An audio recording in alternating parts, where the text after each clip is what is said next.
after on your home for Kansas Jayhawk basketball. Monday night, the defending champs are back in action against Omaha. Hear the tip-off at 7 right here on Sports Radio 810 WHB. Presented by Hy-Vee and J. Rieger Distillery. It's Fajita Fest at Coco Bolo's Mexican Grill and Cantina. Throughout November, enjoy sizzling fajitas like Carnitas Fajitas, Sweet Chili Fajitas, or Evil Chicken Fajitas.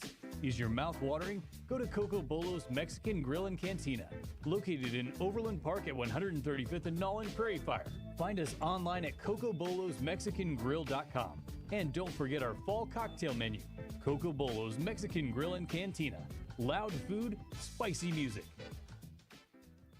Kansas City Comets season tickets are on sale now. The Comets are coming off a Central Division championship and are ready to once again battle for the MASL title. Sit in your favorite seat all winter long at Cable Dahmer Arena for the fast, furious, high-scoring action of Comets indoor soccer. Comets season ticket holders get VIP parking, an exclusive meet and greet with the team, and a discount on Comets merchandise. The Comets season kicks off November 26th, but you can get your Comets season tickets right now by calling 888-9-COMETS. That's 888-9-COMETS. McCormick backing down, turns, shoots, he hit it! Big Dave with a huge bucket! Kansas City's home of the Jayhawks, March Madness, and the Final Four. Sports Radio 810. WHB. Love fade, shoots, he misses, and Kansas will win!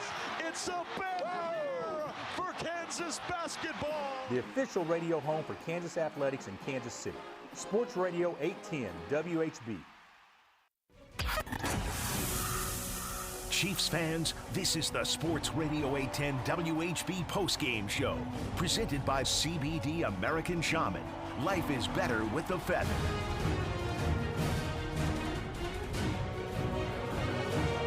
It wasn't pretty. You could argue it wasn't even fun. It certainly wasn't what I was expecting on a variety of levels. But at the end, one thing, nay, one person, was what we expected. One player, one quarterback, was, in fact, inevitable.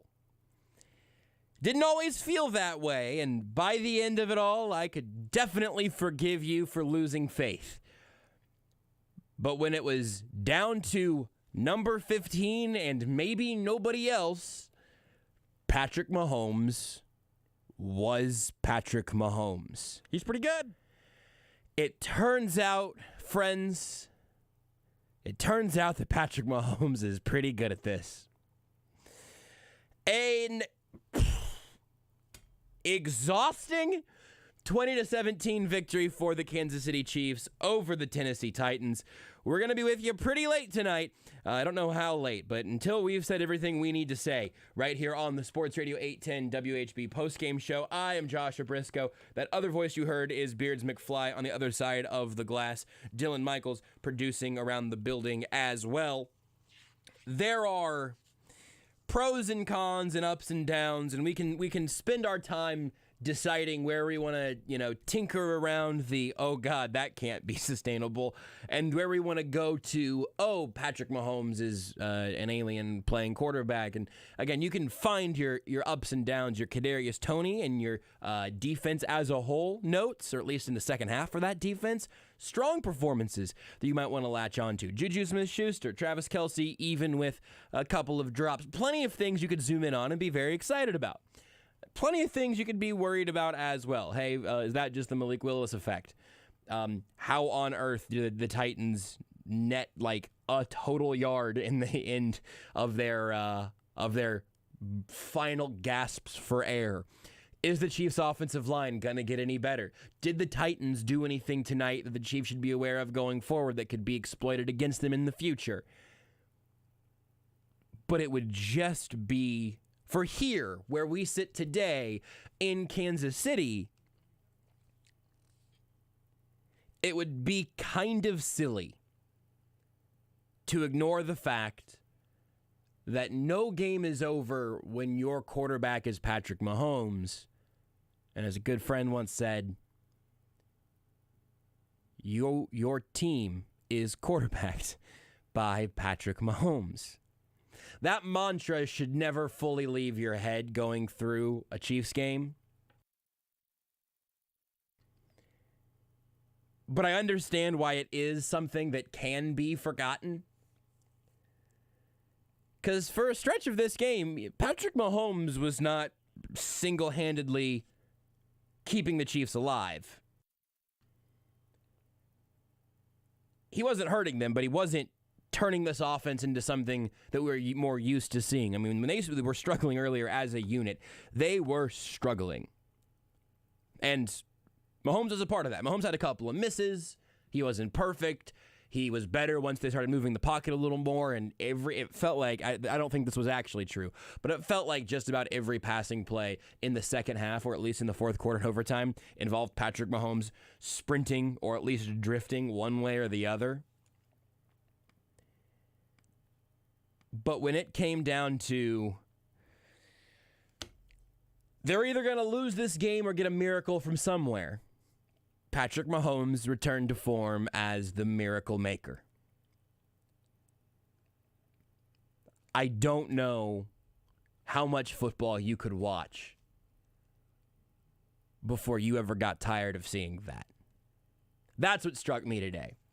Here's a little, I might be wrong. Sometimes I kind of have a preconception as to how people are going to feel about a game, and as the calls start coming in and we get going, I realize that I've miscalibrated my expectations.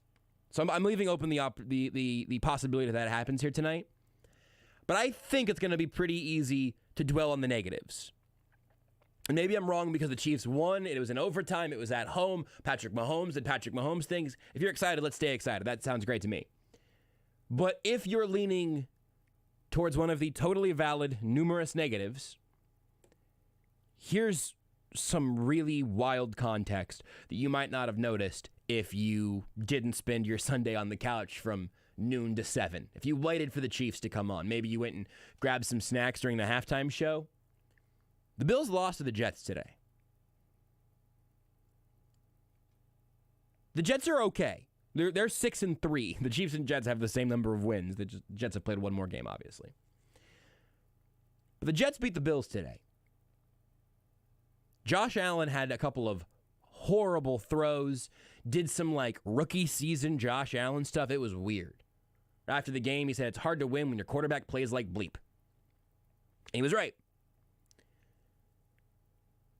Now, the short version of that is, hey, winning in the NFL is difficult to do, and not even the Bills can do it perfectly, even as the Bills look like sort of a killing machine on both sides of the ball. But that's not really the main point. We talk about, hey, it's hard to win football games all the time. If the Chiefs would have lost this game, I would have had some really, really, really bad vibes to take you into this next week of football. Off a bye, they looked out-coached, underprepared. The Titans were playing a backup quarterback who they were watching throw the football with their hands over their eyes, watching through the gaps in their fingers. This was not an evenly matched game, at least from a quarterbacking perspective, and it took every bit of overtime for the Chiefs to win it. Okay, so if the result is a tiny bit different, this whole show feels different. Acknowledging that on the front end. But the reason I go back to the Bills before we even get fully into the Chiefs tonight is because the Chiefs are now tied, minus the tiebreaker, with the Buffalo Bills. They are both 6-2, and yes, the Chiefs lost the head-to-head, so they would need a little more help if they want to get that number 1 seed back in the AFC. But this imperfect, flawed, strange, inconsistent team that you watch play tonight is 6-2 with the Bills at the top of the AFC. And the Bills now suddenly have a noon game against the Vikings next week, have their division and 3 consecutive divisional games in December, where that AFC East looks like it is ready for a fight.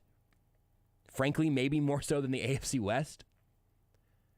The Chargers are figuring it out a little bit. We'll see about the Broncos and Raiders. But the point of going into the standings tonight isn't to say, hey, don't believe what you saw this evening. That was At times thrilling and at times terrifying, but altogether, wall-to-wall Chiefs football, no question. But the Chiefs are back with the absolute class of the conference. They never left that, but they are literally in the standings now, right below a team with the same exact record. Because this sort of thing happens, and they have continued to weather some of those storms. I think as a fan, watching your team is probably the most fun when they are dominant and brutally effective, and it's a no-doubter, but you get to see the best things they do on full display. If the Chiefs would have won this game 42-10 tonight, and it was just an offensive fireworks show, and they thudded Derrick Henry, and they had a defensive score, I think that probably would have sent everybody into a nice energy on a Monday. This one, you just clench all your muscles and try to wait for a chance to exhale. Those dominant wins are a blast, but sometimes you win by a very fine margin. Sometimes that margin is having the quarterback that does that thing in the fourth quarter. And the Chiefs have Patrick Mahomes. So tonight, in the macro, things were okay. You're listening to Sports Radio 810 WHB Kansas City, the 810 postgame show. It's brought to you by CBD American Shaman, free CBD samples every day. Tonight we will hear from Andy Reid, Patrick Mahomes, Chris Jones, and Nick Bolton. Also Matt Derrick live from Arrowhead. But first, your phone calls. We'll work through those here quickly if we can, everybody. I'll try to get to you early on. You try to make them nice and high and tight. We'll get through this late night show at a nice brisk pace. Appreciate everyone calling in at 913-381-810. And we open up with Travis. Travis, you're on Sports Radio 810 WHP. What's up, Travis? Hey, Brisco. So I'm going to go a different way. As far as, I'm not going to be real negative. I mean, we kind of knew that this had I think Petro's the only one that thought this was going to be a blowout. I think the rest of us kind of thought that this was going to be one of those cheat clinchers where we were going to it was going to come down to towards the end. I never thought that we were going to blow them out. I don't think they're as terrible as some people think. I mean, they're 5-2. They were the 2 seed. You are what your record says you are. So, quality team. But I just want everybody – I mean, I've been a Chiefs fan for a long time. I remember the Steve DeBerg days. I remember the Elvis Grbac days. What our quarterback did tonight, just enjoy it, man. The offense struggled. Dude, we know the offense is elite. They're going to have games like this. I mean, the defense played really, really good. I mean – I don't, other than the 2 big runs, I don't really have an issue with the defense. I have an issue a little bit, though, with the play calling. I don't think tonight was Andy Reid's best night. And, I agree. And we seem to be saying that a lot more than usual this year. I think this is the third or so time where I have felt like maybe Big Red kind of outthought himself. So, and then just real quick, I'm not saying that we need a new kicker, but we got to figure out this kicking thing. I mean, this shouldn't even have been a thing if Bucker just does his job. Yeah, so, a great point. All right, you guys have a great night. Appreciate you, Travis. One by one here. First of all, a good point to say, hey, look, the Titans are a good football team. I will say on the pregame show, once we knew that Malik Willis was starting, my blowout radar was turned way up, but I also said I didn't want to touch that 14-point spread because it felt like too many points to me. I did think that this would not go this way once Willis got out there for reasons we saw, but this is a good football team. It's just at positions with a lot of guys that don't get a lot of airtime because it's not A.J. Brown and Ryan Tannehill. It's why Derrick Henry's become the avatar for that entire team. The idea of, hey, have we said this isn't Andy Reid's best night a few times this year? That's a really interesting question. And I think just my instant hypothesis is that maybe we're saying that more this year because Andy Reid himself is still kind of figuring out the best version of this offense. He doesn't have Tyreek Hill. I don't know if anyone's ever mentioned that. But obviously it is a different group of pass catchers, and that does change how you are navigating it all. So I don't know. That's something to keep an eye on. The preparedness and all of that out of the gate feels like a bigger concern kind of along those lines. And then, I don't know. I don't know if Harrison Butker is still fighting through it. I'm guessing at the end of this season we're going to find out that, he actually had some soreness until week 15 or something. But something has to change there because he can't keep missing the chip shots. The long game winners and all of that are incredible, but like you just said, Travis, this doesn't go to overtime and doesn't even need that 2-point conversion that took 3 tries if Butker hits kicks he's supposed to hit. Not any kicker, but if Butker makes the kicks that anyone is supposed to hit reasonably. You could be mad at Matt Amendola for missing the 2 kicks that Butker missed tonight. Interesting addition to a very hectic evening. Next up, we got Kyle. Kyle, you're on 810. What's up? Hi, thank you for taking my call, Josh. Great show as always. Thank you. 3 points I want to make real quick. First point, the defense. Phenomenal job. I have to give credit to the defense tonight. They played. The run defense played a lot better in the second half. Second point is Patrick Mahomes struggled in the pocket in the first half, I noticed. And then the second half, Chris Collinsworth made a great point, is that they started rolling him out more. Yep. And he started completing passes more outside the pocket than he was inside the pocket because the Tennessee Titans were all over him. And then my third point is that, and this goes to where I mentioned Patrick Mahomes struggling in the pocket, is the offensive line. I'm concerned about this offensive line, Andrew Wiley and Orlando Brown. Mm-hmm. But other than that, Mahomes, great job on the adjustments with Andy Reid, the enemy, and Andy Reid making those adjustments for Mahomes getting outside the pocket. So I was off of the air. Thank you for taking my call, Josh. Kyle, I appreciate it. I am glad that you brought that up in a little more detail because I was absolutely following up on that with the point that Collinsworth made, because that's absolutely true. In that first half, when the offense really was sort of stagnant, sort of stuffed up, Mahomes was living in the pocket, which is an okay place for him to be most of the time, but that pocket wasn't really standing for him. Even a couple of times where it looks like Brown or Wiley really lost, well, if Mahomes has any room to step up behind where Trey Smith was at, all of a sudden it's not that big of a deal. You flush out the edge rushers, and Mahomes can step up and make something happen. But even later in the games, he was starting to step up into bigger gaps and then scramble with it. That is, again, that more on the move in that second half. Absolutely, they were moving the pocket more. He was floating out. He was sprinting out. You're seeing all sorts of different quarterback motion with the ball in his hands to try to move the point of attack for the Titans. It's something that worked really, really well against the 49ers that they just didn't seem to bring to the table very much in that first half tonight at all. Moves a little more, and all of a sudden, Mahomes is back to cooking. Next up, we got George. George, you're on 810. What's up, George? How's that for a comment? Deep breathing tonight. As I was telling Vince, do we really even want to talk about the game today? We are just trying to get everybody a nice little post-game show and a reasonable bedtime. Yeah, thank you. I'll give you my one brownie point to score with your better half. Okay, always good for me. Yeah, well, hey, congratulations, sooner or later. Yes, so far your advice has not led me astray. Polish the silverware during the game for Thanksgiving. Okay, very good. I'll tell you what, if fiance Renee if I ever catch her polishing silverware, I will assume she has suffered some sort of traumatic, I don't know, something horrible has gone wrong.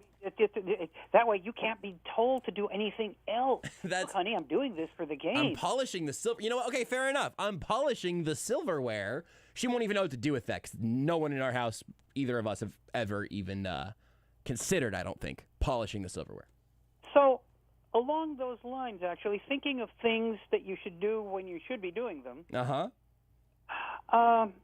We are in the year of parity. Yes. And unfortunately, parity means average. Yep. It means some games are a little more above, and some games, sadly, like this one, are substandard to the expectations that we have been growing accustomed to. And I believe, as all the other fine folks have said, it's down to the coaching. We cannot live with decisions made this poorly this late in the season. Calls. Where is the accountability for the penalties? I don't hear that at the press conferences at the end of the game. Mm-hmm. Yes, they own up to it. Yeah, they're going to look into it. Yeah, they have to be training better, but the penalties still are drawing away from good, solid drives. Yeah. Patrick Mahomes runs on rhythm. Mm-hmm. And every penalty slows his rhythm down, breaks his concentration, breaks his focus. So many shots from the sidelines were him just gnawing at that face guard. Yeah. And it wears on me Mm-hmm. as a fan watching it, because you feel that tension from the player, because they're focusing on him, and it's just not healthy for the team. It's not healthy for the fans, and I ultimately put the onus on the coaches. Yeah, it's an interesting, George. I appreciate you as always, my friend. It's an interesting one because you're right. I find it very hard to figure out where to put the blame on that, because sometimes penalties are an execution individual player issue, and sometimes you could say, hey, is there like a discipline thing? Mental errors and stuff like that. That is one thing to me that I was even thinking about this during the game itself, that I very much wish I had a better frame of reference for, that I'm going to try to create a better answer for as not just the weeks, but like as the years go on. I need coaches to explain to me and players to explain to me where penalties come from and how you fix them. But back in that first half, that Noah Gray hold at the 8-yard line, Andrew Wiley's hold on 3rd and 10, that was a conversion. Those killed drives that were otherwise looking pretty promising by that point. If those penalties aren't there, and that Wiley one was ticky-tack, I don't remember the Noah Gray one, if I'm being honest. I haven't seen a replay, so I can't remember if it was a good call or a bad call. But those penalties ended up being the things that really submarined the Chiefs in a couple of ways, and ultimately that leaves you with an offense that you don't have that penalty. Instead, you convert 3rd and 10, maybe you go score, and the whole game feels different. Penalties are huge, and I don't need to tell anybody listening to this show that, I'm sure, but certainly impacted the Chiefs in a big way tonight. We need to squeeze in a commercial break here. We'll be with you for a good chunk of the evening. If you're on hold now, we'll get to you soon, and we'll come back and hear from Chris Jones and Nick Bolton shortly here on the Sports Radio 810 WHB postgame show. It's brought to you by CBD American Shaman. When Kansas City scores, you score big at your local CBD American Shaman. Our team's score is your percent off. They scored 20 points tonight, so you get 20% off all day tomorrow on orders of $100 or more. That's at CBD American Shaman, because life is better with the feather. You are listening to exclusive post-game coverage on Kansas City's home for the NFL. Sports Radio 810 WHB. Brought to you by Casey's own CBD American Shaman. Come on into your local Shaman store for a free sample of stress-sacking CBD. Everything is better with the feather. Whether you're on the way to or from the game or listening from the road, it's important to remember driving impaired can change everything in an instant. It's time to show me Zero Driving Missouri to safer roads. Brought to you by the Missouri Coalition for Roadway Safety and SaveMoLives.com. Join the best in banking when you open your account with Central Bank. We're rooted in legendary customer service and have the tools to make banking easy. Our award-winning mobile app has more than 30,000 reviews and a 4.9 star rating. Experience it for yourself and see why our customers love it. We can't wait to show you how awesome it is to bank with us. Get started by visiting centralbank.net/betterbanking. Central Bank, strong roots, endless possibilities. Member FDIC.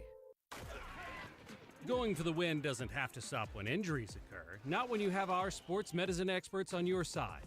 At Liberty Hospital Orthopedics, staffed by MU Healthcare physicians, we provide the quality of care normally only found at academic health centers. Our experts treat bone and joint injuries of the hand, wrist, ankle, knee, shoulder, and more right here in the Northland, right where you need us to be. Learn more at libertyhospital.org. This is where better lives are set in motion. Hey, Kansas City. Good sense here. You know, size really does matter. When it comes to our sensational subs, the competition just can't stack up to our giant 16-inch whole sandwiches. Starting with our baked fresh daily pillowy soft bread, loaded with your choice of sliced to order meats and cheeses, and the freshest veggies in town. Why would you settle for second string when you can eat like a starter every day?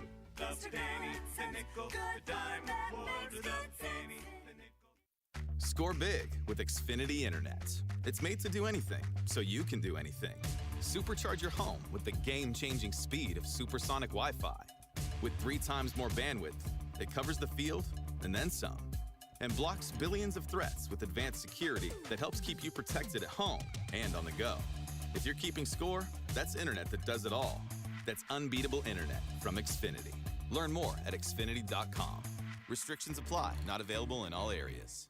With Black Friday savings at the Home Depot, you'll find top brand kitchen appliances with innovative features that can do more, so your holidays can be more. Ovens with built-in air fryers for baking the perfect cookies.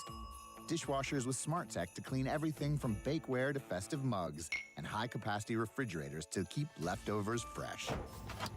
Shop Black Friday savings and get up to 30% off, plus instantly save up to $750 on select GE kitchen packages at the Home Depot. How doers get more done. Offer valid November 2nd through November 30th. U.S. only. See store or online for details. My friend and I are taking a trip to Mexico this year, but neither of us speak Spanish. So we downloaded Babbel and started learning Spanish fast.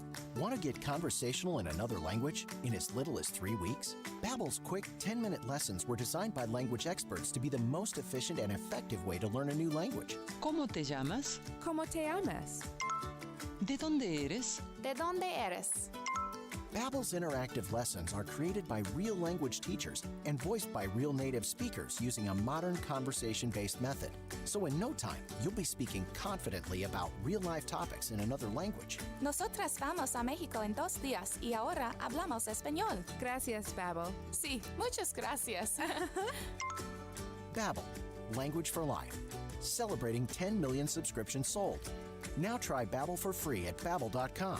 Just go to Babbel.com and start learning a new language today. That's Babbel.com. Babbel.com. Whether you're on the way to or from the game or listening from the road, it's important to remember driving impaired can change everything in an instant. It's time to show me Zero Driving Missouri to safer roads. Brought to you by the Missouri Coalition for Roadway Safety and SaveMoLives.com. In the pursuit of our passions, there's no finish line. For those who chase new adventures, bigger goals, unforgettable moments, once-in-a-lifetime trophies, Bushnell innovates the widest range of products for you. Because just like you, we are built for the pursuit.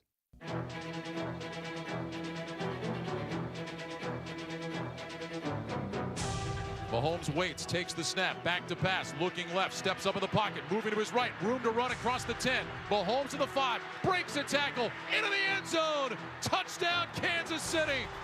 Patrick Mahomes with a 14-yard touchdown run, and the Chiefs have life. Down by just 2 with 2:56 to go. Even before the 3 different attempts at a 2-point conversion, after that play, Arrowhead was electric. That makes it good for our Bickmer electric play of the game. Bickmer Electric, from small jobs to big jobs, the Bickmer team knows exactly how to take care of your commercial and residential electric needs. That's Bickmer Electric.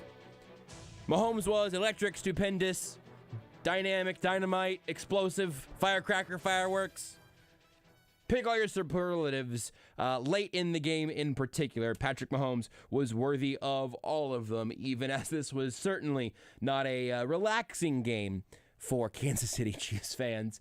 It was still a victory. The Chiefs now stand at 6-2, tied with the Bills for the best record in the AFC. Obviously, the Bills have the tiebreaker, but there's a lot of football left, and the Chiefs got even again today as the Bills fell to the to the Jets, and the Chiefs just barely vanquished the Titans.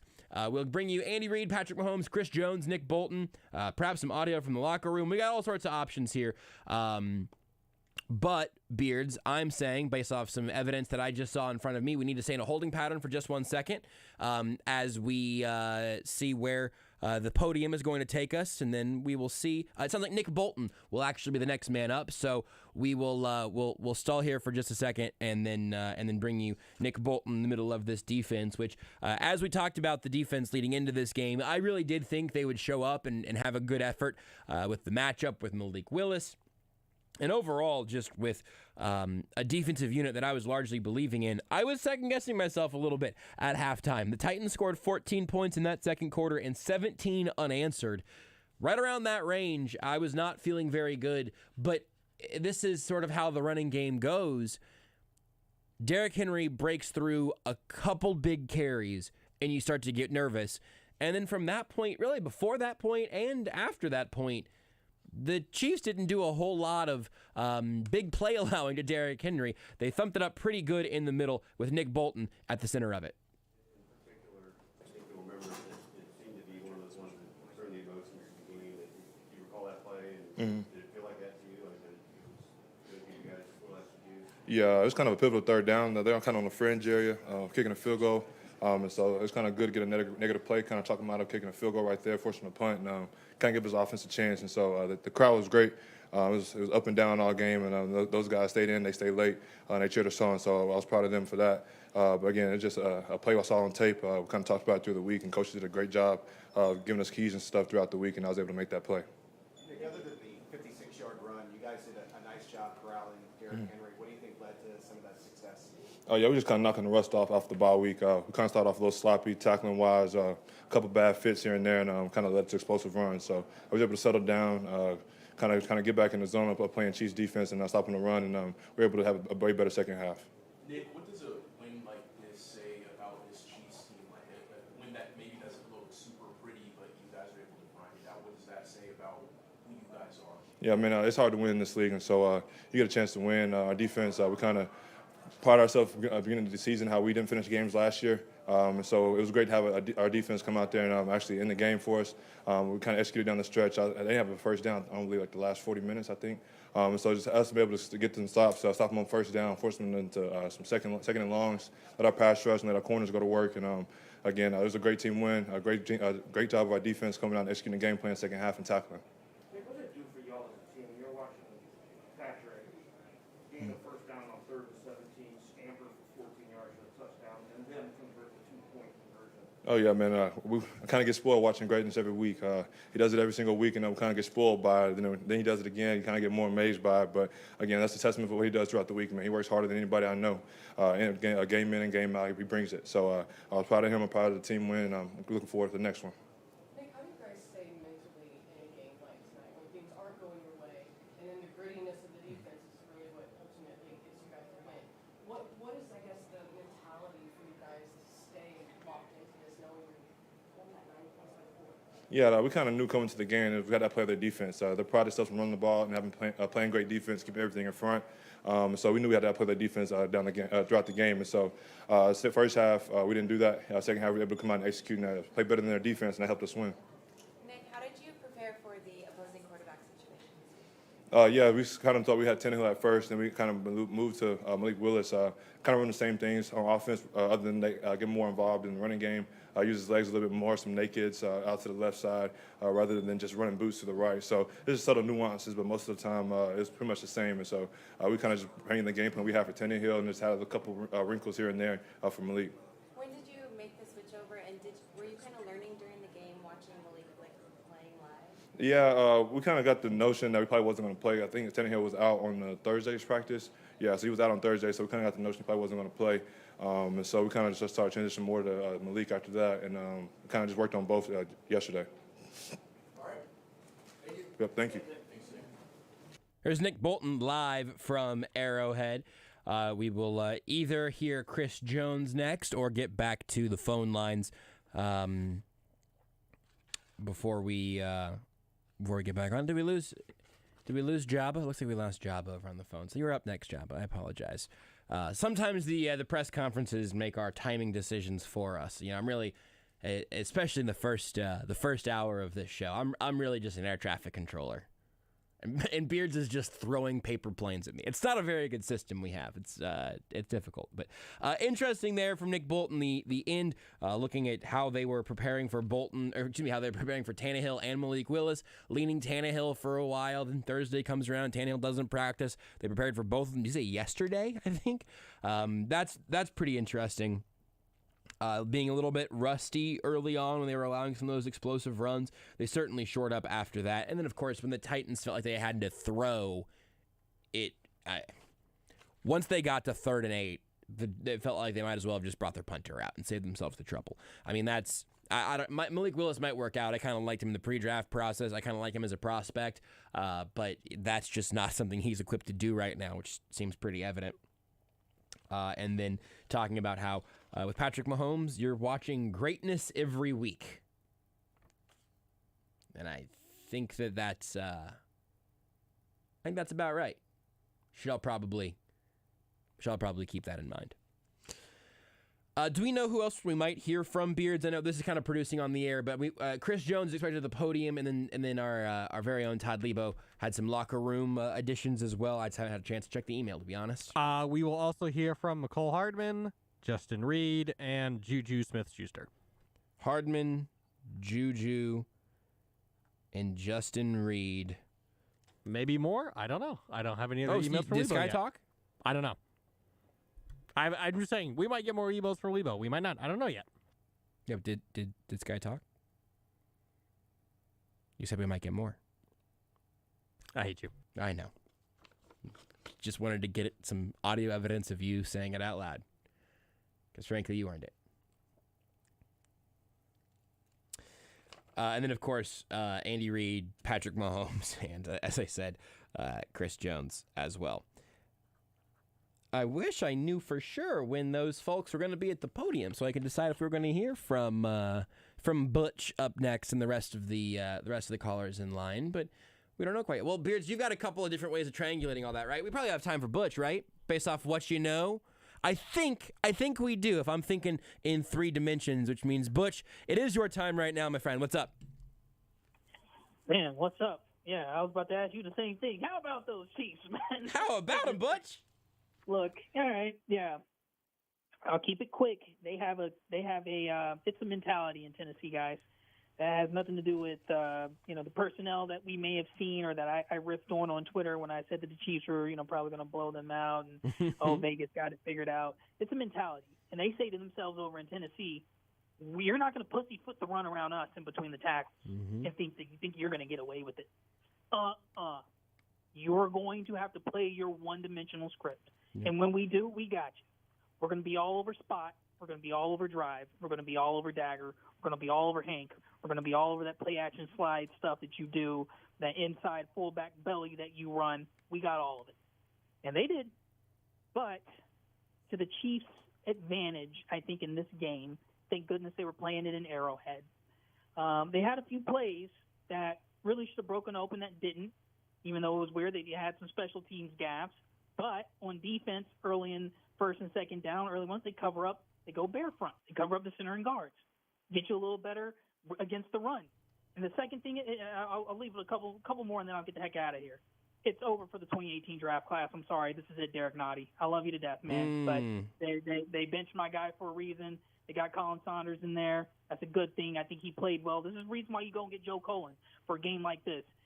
Chiefs fans, enjoy the win. It was fun. I enjoyed it. I mean, not every game's going to be, you're not going to be riding around on a float sipping a Mai Tai every football game. Exactly. So enjoy this win. And my goodness, you better, for the playoffs, it may not be, you don't have to worry about the Buffalo Bills yet. It may have to be these guys. Yeah, that's true. They certainly very well could see them again. Butch, appreciate it as always. We definitely should not fast forward to Buffalo. That is a very good point, Butch. There'll be somebody between the Chiefs and in the Bills, whoever that might be. Also, I'll tell you what, it could be the Dolphins. It could be the Jets, which would sound okay. And we're a long ways away from the beginning of the playoffs. A lot of ground to cover before all that. All right, we got the green light to get through a few more calls here. So next up, we'll get to Dan. Dan, appreciate you waiting on hold. You're on Sports Radio 810 WHB. What's up, Dan? Hey, Josh, how you doing? Boy, it wasn't pretty, but the Chiefs got it done. How about Patrick Mahomes? Those legs on third down, getting the big first down, then getting a tying touchdown, and then the 2-pointer. And the Chiefs really played great on defense. Remember, it was 17-9. The Titans had the ball at midfield, and the Chiefs made that big stop, and then the fake punt. And it's not going to be pretty, but Josh, it is what it is, And how about those Bills going down? Where do you talk about Josh Allen? He looked like he had his hand, sore up on him. So it was a great game, and I'll be going to Power Light District next week to watch the game against the Jaguars. So what do you think about the AFC East, Joshua? Do you think it's going to be anybody's division right now? Who knows with Josh Allen? Take care. Appreciate it, Dan. As always, enjoy P&L next week. I think, by the way, the AFC East, once again, absolutely, if it's not open for business, if it's not up for grabs, which might be a little bit too much for me to give them right now, the Bills are absolutely at least going to have to struggle through it. Nobody in that AFC East is going to get just pushed over by Buffalo, and frankly, the team most likely to do that right now is New England, which is wild. But I think the Dolphins are pretty good, or at least pretty dangerous, with their ceiling being as high as it is. And I think the Jets I'm confused by, but they keep winning football games, so presumably there's something there that I don't fully understand. We'll keep an eye on the AFC East, but I'm with you. That division is going to cause some trouble for the Bills, which is obviously a great thing for the Chiefs. Next up, we have Nate. Nate, you're on Sports Radio 810 WHB. What's up, Nate? Hey, how's it going? Good. How are you? Let's go Chiefs! Yes, yeah, sir. Man, my head is spinning right now from the booze like Malik Willis's head was spinning in the second half, baby. Let's go Chiefs! Go defense! I love that call. That was great. I didn't mean to. I left him on hold for like 15 minutes there. And he's got some good energy. Brought it. Love it. Rack him. He's out. Means we got time for Q's up next. Q, what's up? Hey, Josh. Can I ask you a question? Sure. Who scored the last Chiefs touchdown? Uh, And how did the Chiefs score the last touchdown? Was Patrick Mahomes throwing or running? He was running. He was on the ground. Okay, how did they score that last 2-point conversion? They did it 3 times. Ended up to Mahomes on the scramble inside the pylon. But he was running. That's right. That is correct. Okay, so I think that might indicate that these receivers may have hard time getting off of man-to-man coverage. Yeah. If their name is Travis Kelce or Juju Smith-Schuster. But I'm looking at a guy that I heard a report today that he's going to be all good to go by Friday. Do you know who I'm talking about? Oh, yeah, I sure do. The other OBJs I've had to start calling him. Yeah. Yeah. Yes. And guess what? I think we won't have to worry about that OBJ if that OBJ is on this team. Yeah. You know what I mean? I do. He can get little quick passes out, and if he can beat man-to-man coverage, because Sky Moore played a little bit more, I think. I don't know. We got hit Nick Jacobs up for those stats, but I think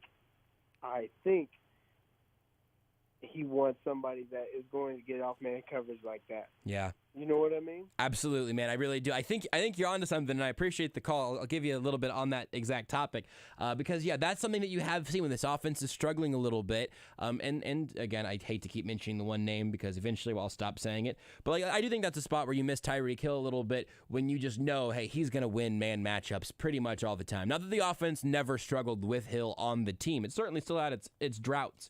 But I do think that there is something there. Marquez Valdes-Scantling was not a major part of this offense. I wonder what the Titans were doing to him that was so effective. And I also think that is why they went and got Kadarius Toney.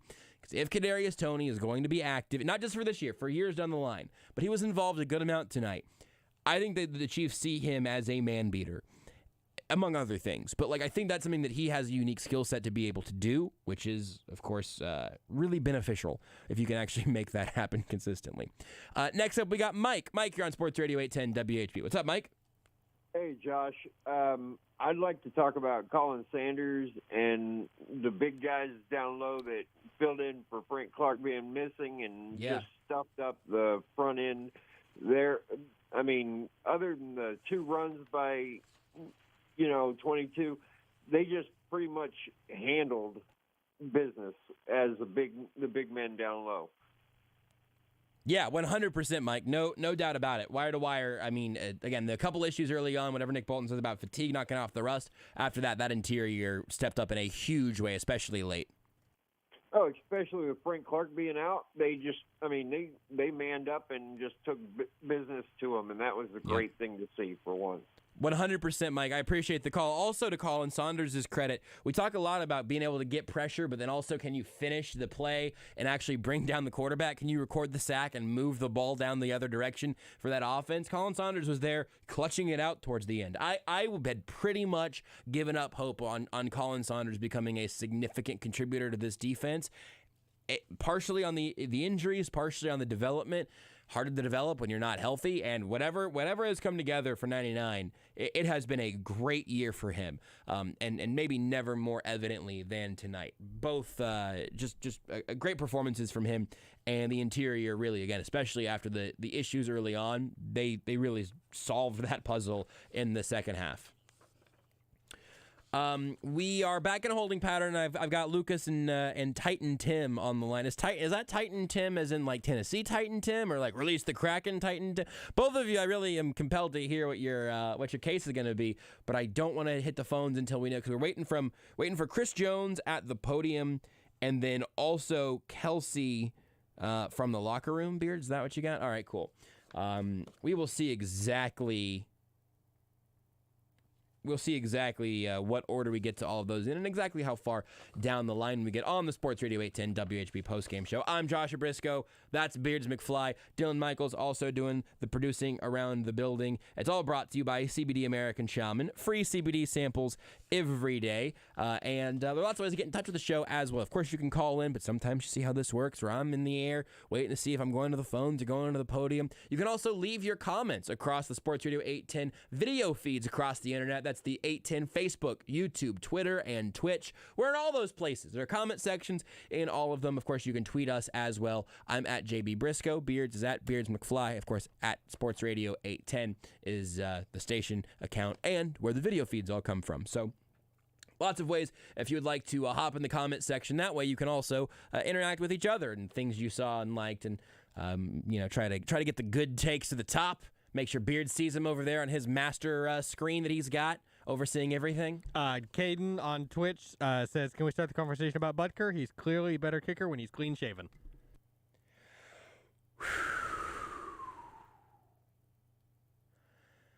Here's the thing, though. I think that he's handsomer with the beard. So is Travis Kelce's the inverse. Yes, this is science. This is my theory. I claim it. It is mine. This is the Beards McFly Beards theory. Travis Kelce is only good when he has a beard. When he's clean-shaven, he's not good. So therefore, Harrison Butker is the reverse of this. Handsomeness notwithstanding. Just skill on the field. The beard is a good play for most guys. Travis Kelce shaves, he sucks. Yeah.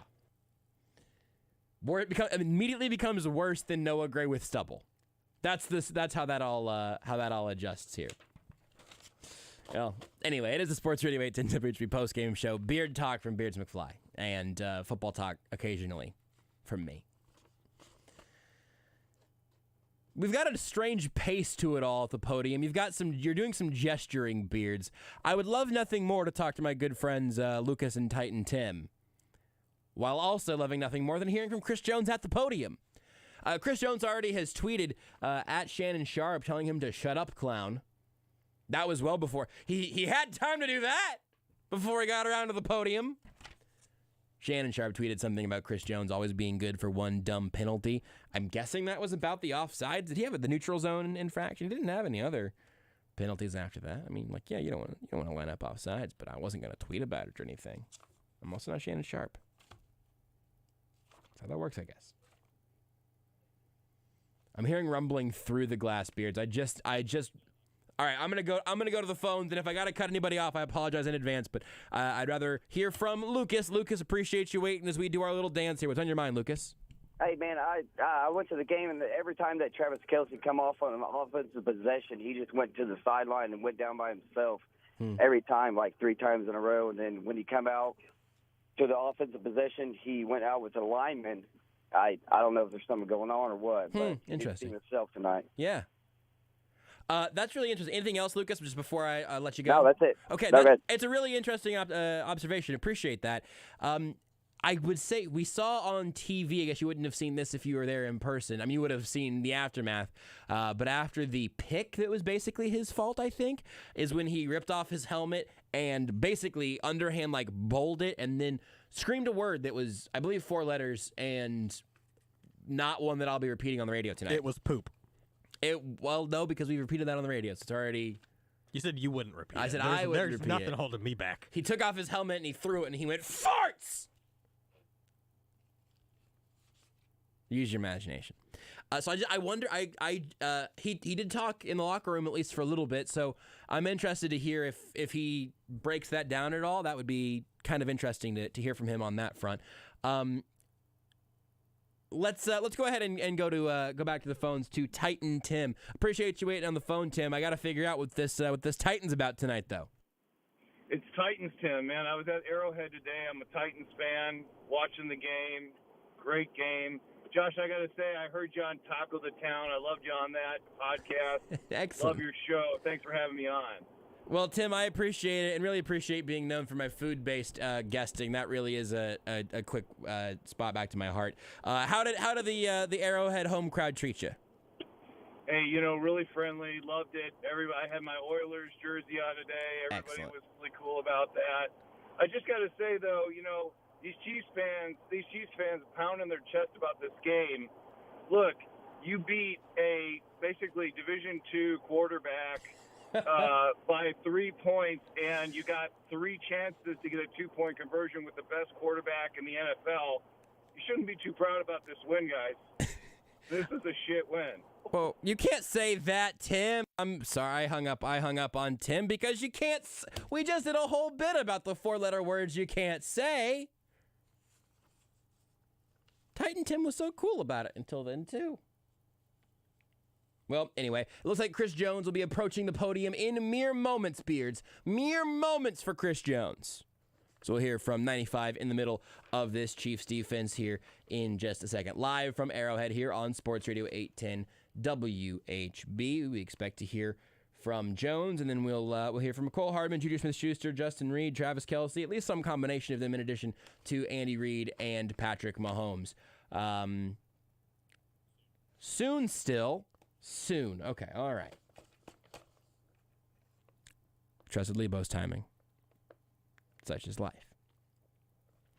We'll hear from Chris Jones and then work through the rest of it all here. Appreciate everybody hanging out with us for what's going to be a late one here on the Sports Radio 810 WHB postgame show. Matt Derrick of Chiefs Digest will also join us at some point live from Arrowhead, from those questionable couches up there in the press box, and we'll hear what he thought of the environment at Arrowhead and where they all went after that. So we are actually going to go ahead and call our audible now. We will take a timeout. We'll come back with Chris Jones. And since we're here, should I go ahead and take Ed's call since we're going to take a call and do a break? Let's go ahead and do that. Ed, appreciate you listening and calling in tonight. What's going on, man? Yeah, good to talk to you, Josh. I just had a couple quick questions. I don't think I heard you address this. Two fourth down calls tonight. Pretty questionable that worked in our favor. The main one I was concerned about, did you think we should have went for it there in overtime? And instead of just taking the 3 points with the way the Titans were playing on offense. Yeah, it was funny. I'm usually the guy that yells "go for it," and Beards actually beat me to it at that moment because I was kind of thinking along the lines of, look, you hit the field goal here, and all you got to do is stop the Malik Willis offense one more time. I would not have been beside myself if the Chiefs had not gone for it there.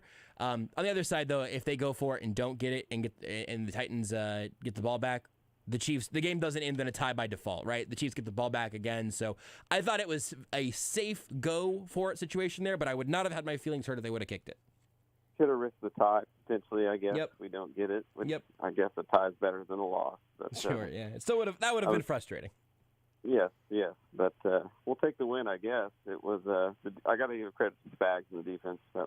They played pretty special tonight. They were playing against the average quarterback at best, but I thought they did a hell of a job, so hat tip to them.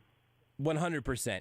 I just saw a tweet pop up here that the Titans were 1 for 11 on third down. Shout out to Charles Goldman on that. I could have been playing quarterback. If I had Derrick Henry, you'd be impressed by that, I think. Yeah, I read another one that said, sorry, I don't know if you can hear me good enough. Yeah, you're good. I've lost it now, but it was the defense played impressive. I think the Titans had 7 yards in the second half in overtime. Yeah. I think that's right. I think there was a Sam McDowell tweet. Yeah, here it is. The Titans finished with 10 yards and 1 first down in their final 10 drives. That is, as Sam says, that is astounding. A couple questions I want you to concern later. I know you got a lot to do, and I'll listen off the air. The running game. Yep. Giant problem for this team, I think. Special teams all year long has not been very good. There's a flag on every return.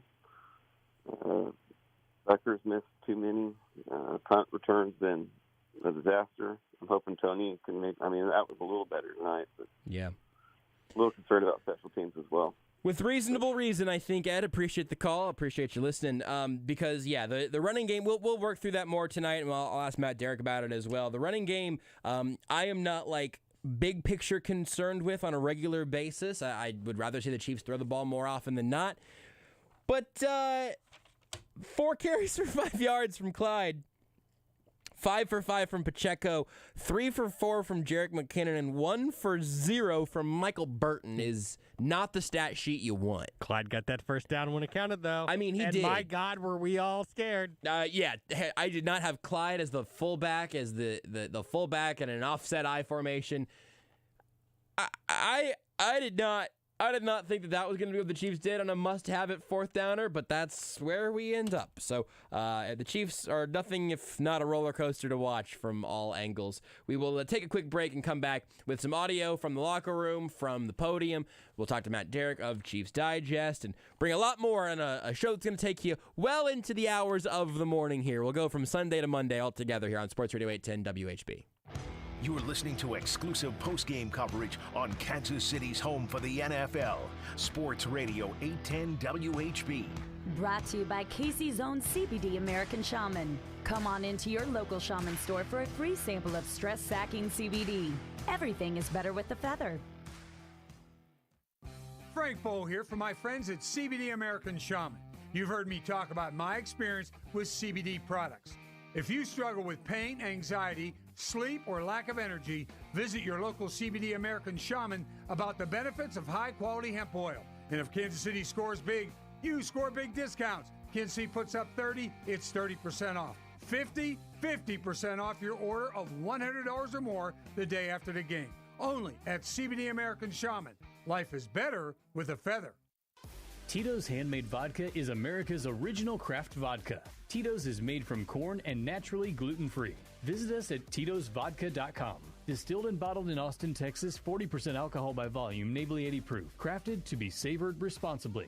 Whether you're on the way to or from the game or listening from the road, it's important to remember driving impaired can change everything in an instant. It's time to show me Zero Driving Missouri to safer roads. Brought to you by the Missouri Coalition for Roadway Safety and SaveMoLives.com. When you need a fence, call Slagle Fence. It all started a decade ago, one fence at a time. 2 small-town Kansas brothers decided that they could build a better fence at a reasonable price. Today, Slagle Fence has grown to be one of the largest residential fence installers covering the entire KC Metro. Slagle installs it all, wood to ornamental steel to vinyl. No job is too large, and it will look great too. Call today for a free estimate, 816-863-6159 or slaglefence.com. Get ready for Monday Night Football with the KC Legends Show hosted by Bill Moss, live from Barstool Sportsbook inside Hollywood Casino. Bill's special guest this week is Chiefs Pro Bowl wide receiver Carlos Carson. They'll break down all this week's NFL action, preview the Chiefs and Jaguars, and get you ready for the Ravens and Saints on Monday Night Football. There's no better place than Barstool Sportsbook inside Hollywood Casino to place your bets. Featuring 16 betting kiosks, 5 betting windows, and 45 HD TVs. Come check it out with the KC Legends Show Monday at 6 on Sports Radio 810 WHB. Listen up, sporting fans. Central Bank of the Midwest invites you to score a better banking experience with our new sporting checking account. Now you can show off your team spirit at the match or on the go with the official sporting debit card. Plus, you'll gain access to Central Bank's award-winning mobile app with more than 30,000 reviews and a 4.9-star rating. So, score big today by opening your sporting checking account at any of our convenient Central Bank locations or by visiting sportingchecking.com. Member FDIC. The Whole Person connects people with disabilities to the resources they need to live independently and enjoy the many opportunities this great city provides. We're focused on creating a fully accessible community where opportunities and choices are not limited by disability. The Whole Person delivers programs and services that enhance the confidence of people with disabilities by providing the skills needed to live, learn, and work in the Kansas City Metro. The Whole Person serves both Missouri and Kansas. Learn more by visiting thewholeperson.org. Easily transform your home with attractive storage options from Dakota. Looking to add a touch of color or blend seamlessly with your decor? Dakota shelving comes in multiple sizes and finishes to match any style. Whether you need extra storage or want to add an accent to your living space, you can count on Dakota. Save 11% on all Dakota shelving at Menards. Good through November 13th. Savings are mail-in rebate. Some exclusions apply. See store for details. Save big money at Menards. Where'd you get that grin? Right above your chin. I love fall, and I love the taste of s'mores around a campfire. So this season, I made them into our new Andy's Frozen Custard S'mores Jackhammer. It's fresh vanilla frozen custard blended with chocolatey hot fudge, crunchy graham cracker, and fluffy marshmallow. Roasty, toasty good.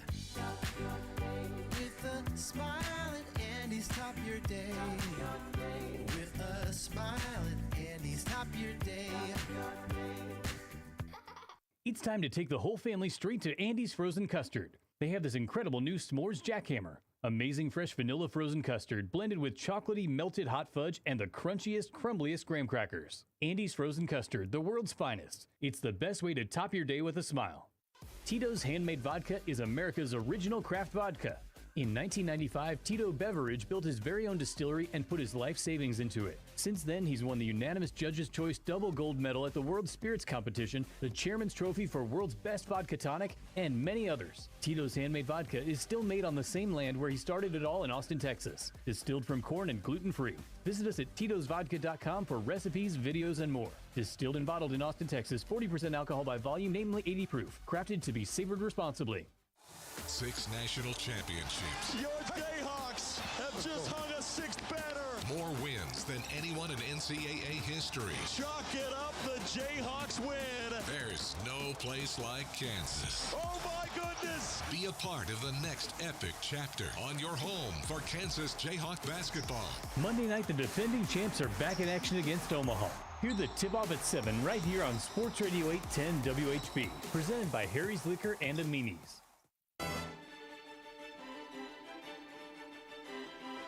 Willis in the gun, takes the snap, back to pass. Willis looking with time, surveys the field, checking all options. Now the pressure comes, spins away from the first man, steps up, gets away from his second, gets away from a third. Finally sacked by Jones inside the 10. Loss of 5, 4th down coming up. 4th and 26 from the 9.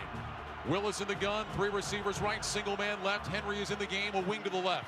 Willis back to pass, looks, throws right side, knocked away, incomplete. The ball game is over. The Kansas City Chiefs have won 20-17 in overtime. L'Jarius Sneed knocked down the desperation pass, and the Chiefs have won. Tennessee's 5-game winning streak is over. And the Chiefs reign victorious with a huge performance from their defense. And that right there, that sequence, those are our defensive plays of the game, brought to you by Schlegel Fence. When you need a fence, defense, call Schlegel Fence. Schlegel Fence installs it all from wood to ornamental steel to vinyl to chain link. No job is too large, and it'll look great too.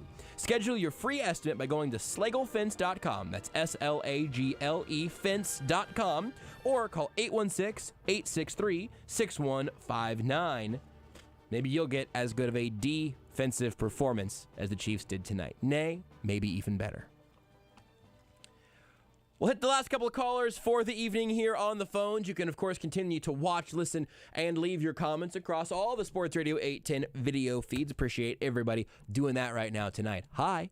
Good to see you, or at least good for you to see us, I suppose. Beards, wave to the camera for yourself so they can see you and your beard back there making all the magic happen. As we hear from Michael. Michael, you're on Sports Radio 810 WHB. What's up, Michael? Yeah, I just want to make a comment about Justin Watson tonight. Please. You know, they went out and got Tony because Sky Moore was dropping punts, and Dave Toad said all Watson could do is catch it, but he didn't do anything with it. Yep. He literally ran back, caught it, took off, and made yardage. Yeah, he did. And, nobody said that on the broadcast at all, and I was crazy impressive. Yeah, he fielded it like a wide receiver, believe it or not, and then went up the field with it a little bit like a wide receiver. And hey, you know what? All that is for me, good enough. Good enough for me. Exactly. I was impressed. And you know what? it was nice to see McDuffie on the field. Yeah. And the Titans play a little chippy, shady football. Vrabel plays a little bit of it. Like, I think the call on holding with Wiley was simply coaching. Yeah. Like, we're going to do this. He's going to be right here. You're going to pull away. We're going to get a holding call. And McDuffie stood strong. Yes. That one dude on the, at the end of the game, there's a wide receiver. He totally just tried to get a call on McDuffie. Yep. 100%. Absolutely. Played it home. And I'm glad to see that we gave it to our first-round running back instead of our fullback when we need first down 1 yard. Anyway, I'll stop there. Thank you. Michael, I appreciate it, man. That's good stuff all the way. I agree with you across the board there, except for maybe that fourth down. That just made me really nervous. They tried the Burton dive first, and then it was, let's try the different thing, put McKinnon back there, bring Clyde, and it just made me nervous. I hate it. I'm glad it worked. I don't necessarily need to see it again, but maybe we will. Chiefs running game was, like I said, a real roller coaster tonight, certainly. Next up, we got Scott. Scott, you're on Sports Radio 810 WHB. What's up, Scott?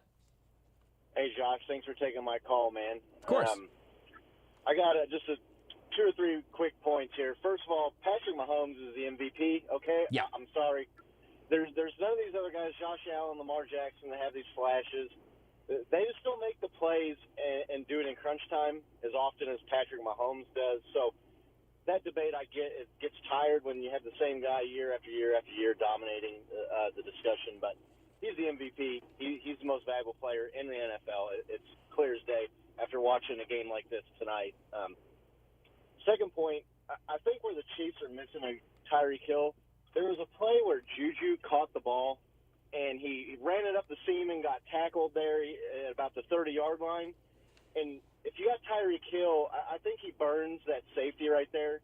So now instead of needing another 30 yards to get into the end zone, you're already in the end zone. And when you have these long, drawn-out drives, 10, 11, 12 plays, it just increases the likelihood of a drop or a penalty or a negative play that puts you in like second or third and long, and you're punting and kicking field goals.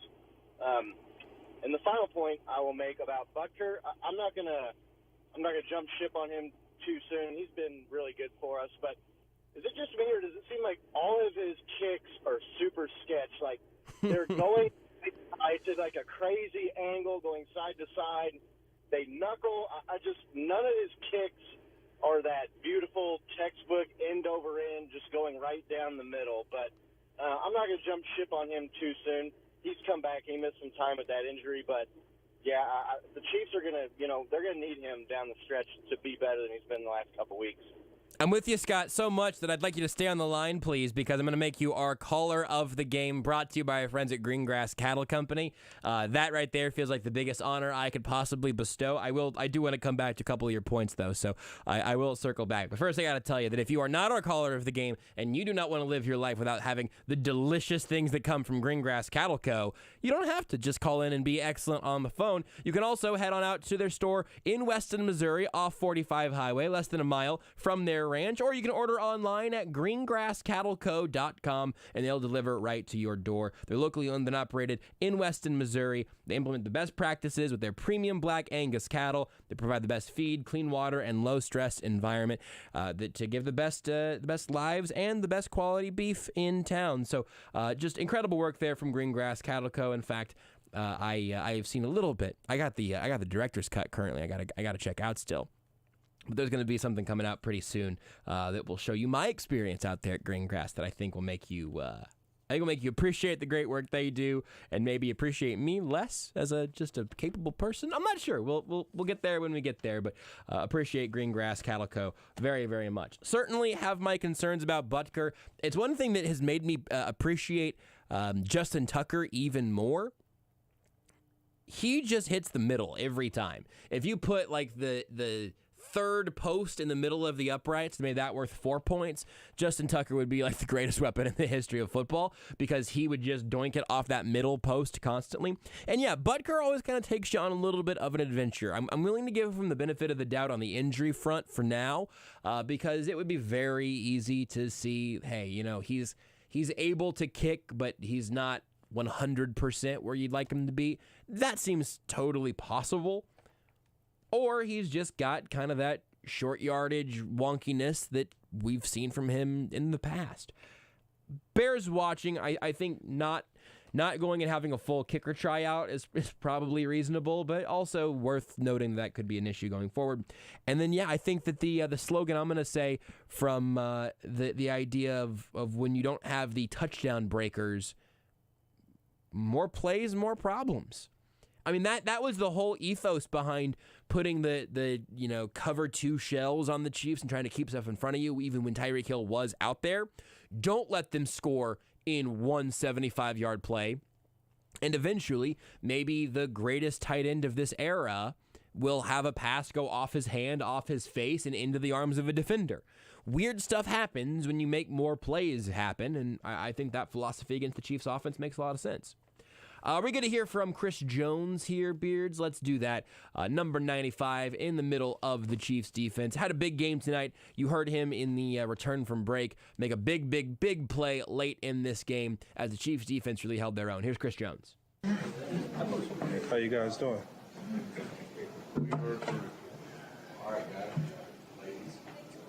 Chris, the second half, you guys really turned it over, a new leaf, and only give up one first down. What was the adjustment there at halftime that allowed you guys to do that? I think first half, initially we gave up, 3 big runs. First one on the first drive, the 54-yarder, and a few leaky yardage, missed tackles on the screen, and that kind of was a build-up. When the second half, talked about correcting ourselves. We had them stop in the end zone. I was offsides, unfortunately. I challenged that call, but,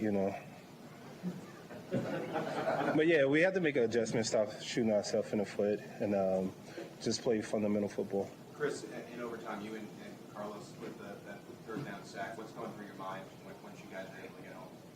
I was thinking it was a full sack for me. I'm not greedy or anything. I'm just saying I was thinking it was a full sack, but no.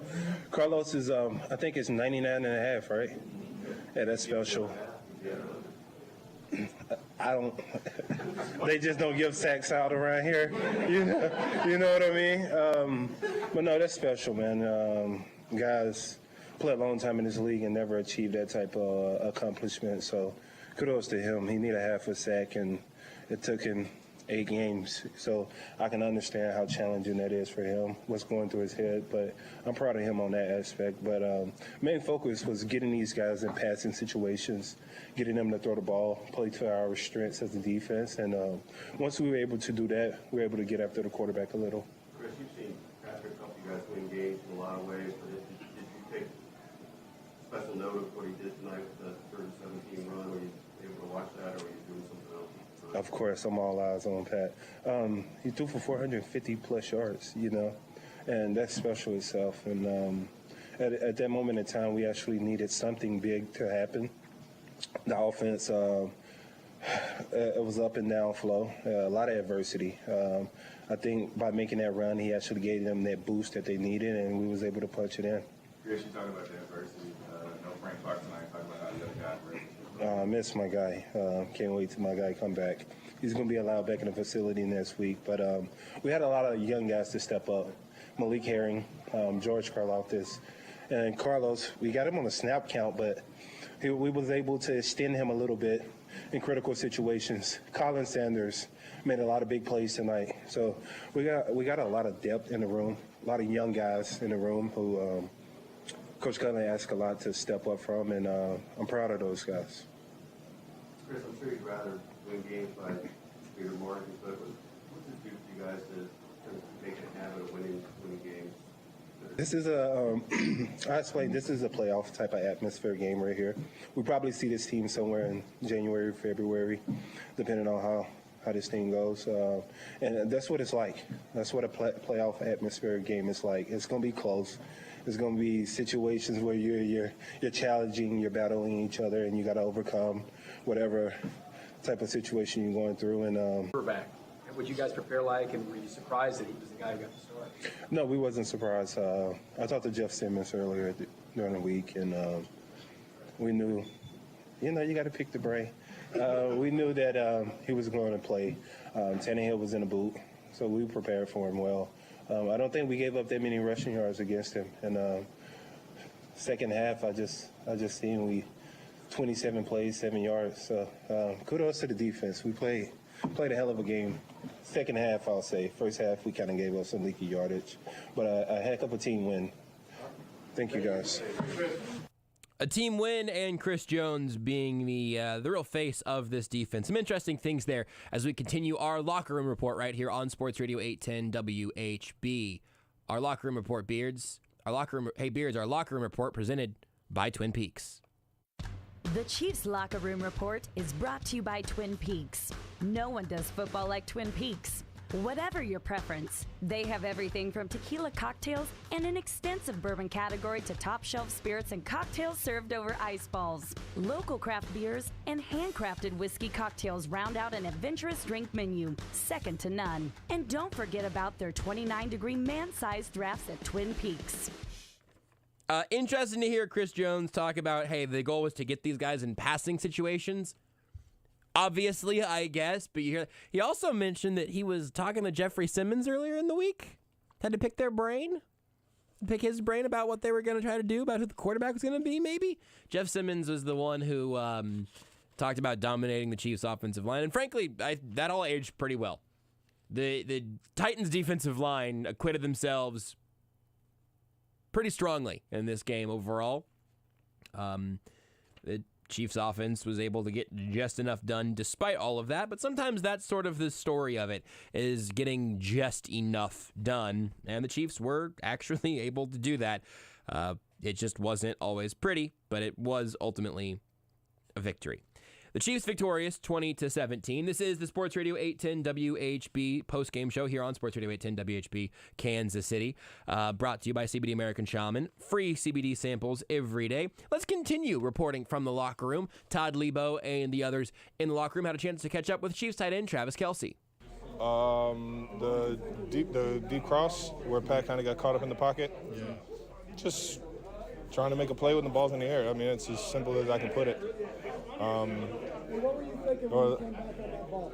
Man, I was thinking, man, I needed to make the play for Big Red, man. That guy's been dialing me up. I ain't made a play all day, man. I got to figure it out. How much do you just rely on your relationship with Patrick in a moment like that? It's just, there's a lot of trust, you know. There's a lot of trust between all the receivers and Patrick, and that's the best part about it, is that when you see guys emerge like A3 at the end of the game, they're coming up huge with a big play down the field over the middle. You know, that's what you put your heart out there on the field, and you're very prideful of how you play. But it's the work ethic throughout the week that helps make you or get you ready to make those kind of plays. And just happy for the team when we do. This was a hard-hitting game. You looked a little beat up, a little salty in the first half, football, couple scrapping. That's what it is. It's football, baby. How would you describe this rivalry you guys have with them? Pretty hard-fought games most of the time. Yeah, I mean, we respect the hell out of the Titans. We know they have that bully mentality. They were talking about how they didn't really respect our offense or our team in general going into it. So we knew we had to, bring the physicality and play a full four-quarter game. And sure enough, it even went further than 4 quarters tonight. So, Travis, a win is a win, but is there any more satisfying the way you guys had to come through at the end to win a game than it is maybe like the way you won in San Francisco by 3 touchdowns? If that makes any sense. I think we can get excited over any win that we get here in the National Football League, and I've been here for a while, and I've had some wild ones, man. And this one right now feels pretty damn good because of the team that we have, the makeup that we have, and how we had to step up. You guys ask a lot of Pat every week, but 70 passes, he's never had to do that in a game. Are you at all surprised at how he responded to that kind of burden? Now we know if we need him to throw 70 passes, we can get it done. How about the defense in the second half? I think they only allowed 1 first down in the second half and overtime. You can't say enough about how the defense played. That's the number 1 running back in the league, man. It's an absolute beast for a reason. And he got off early a little bit, but then we refocused and they were pretty much lights out from that point on, and that helped us actually win this game, man. Kept us in it. The defense really was stupendous. That's Travis Kelce there from the locker room. Kadarius Toney seems in on the action. He's just tweeted "Dub City" and then a bunch of red and yellow heart emojis. I like those updates on the. I don't know if anyone else cares about this, but it's kind of fun to see the players that are just sort of getting back to either their corner of the locker room or whenever they get home later in the night or wherever they're staying. Get the little post-game action where, again, Chris Jones is defending his honor ahead of time. The NFL, Kadarius Toney also quote tweeting his own NFL clips about his first debut as a Chief. I would be surprised by anything else, but it's kind of nice to see the new guy be excited about being the new guy. He didn't get a ton of work tonight, but he was out there a little more than I expected him to, and looked pretty good doing it. Just a little vibe check update there on the new speedster that the Chiefs added. I bet we see him get more involved in the offense over the rest of the year. I'm buying a little bit of that hype. I think they see there's something special there physically. Maybe he'll be on the I don't know. What's the word, Beards, for the sped up course if you're on like the fast track? Fast track would do it, and Kadarius Toney spent plenty of time on a fast track. But like in a college course, you can basically do like an intensive, I think is maybe the word I was looking for. I'm not sure. None of those words felt like the one I was really looking for, so maybe there's some other secret third word out there. But the fast track, the intensive study, whatever it may be to get Kadarius Toney in more of the offense quicker, I think we might see the Chiefs working to that. And I think it would make sense because his speed and quickness are special. No further effort needed to get Juju Smith-Schuster involved in the Chiefs' offense. He is pretty rapidly becoming the Chiefs' offense. Of course, not quite to the extent of Travis Kelce, but both Kelce and Juju go 10 receptions tonight in the 68 passes that Patrick Mahomes threw. 43 of them completed, but Kelce goes 10 for 106, another 100-yard game for him. Juju goes 10 for 88. Here's what Juju Smith-Schuster had to say whenever he spoke in the locker room after the game. I would say that in the second half, him using his footwork and putting points on the board. You knew this was going to be a tough physical game. I mean, how much difficulty were they giving you early on and then throughout the second half? And how were you guys able to adjust in that last two drives? We came out, trying to get the run game going. Kind of started off slow. And, like I said, we hurt ourselves, with penalties and stuff like that. We had the drives, but, missed field goals, didn't get points on the board. But at the end of the day, our defense came up big. We came out second half and just made our plays. You led our receivers tonight, 80 yards. Talk about what went in for you tonight. I ain't gonna lie to y'all, man. Moments like this, I embrace it. I love it. I don't back down for nothing. This what separates the good and great, and that's 100%. And I'll tell everybody knows that. You ask all the players, who get in this situation. And I've been in this situation multiple times, so there's nothing new to me. Gotta stay composed, gotta keep level-headed, and just play ball, man. At the end of the day, just trust one another individually, and you just go out there and play. Was it tough to gain separation out there? Just talk about that. Nah. The separation wasn't. I think honestly, it was just our O-line, getting the job done in the trenches. We know that they're a physical team, hard to get, but at the end of the day, for us, it's all about just playing in space, and that's kind of what we were doing. Is a game like this is rewarding? You guys played great at San Francisco. I mean, you talk about a great team, a team that went on a 5-game win streak. We're coming off our bye week. It's kind of huge, after seeing the Jets beat the Bills, kind of puts us in first place, and we gotta just keep going. There's Juju Smith-Schuster from the locker room. And let's go ahead and take a brief timeout on our side. Nope, no, Beards, you want to go? Okay, never mind. No, let's keep going. Let's keep churning. Let's give me some more audio. We got Mecole Hardman. You want to go Mecole Hardman? We haven't heard that much from the offense. I'll get it ready. Outside of Juju and Kelce, we'll hear from Reid and Mahomes shortly. We got Justin Reid and Mecole Hardman. I'd like to hear from Mecole Hardman.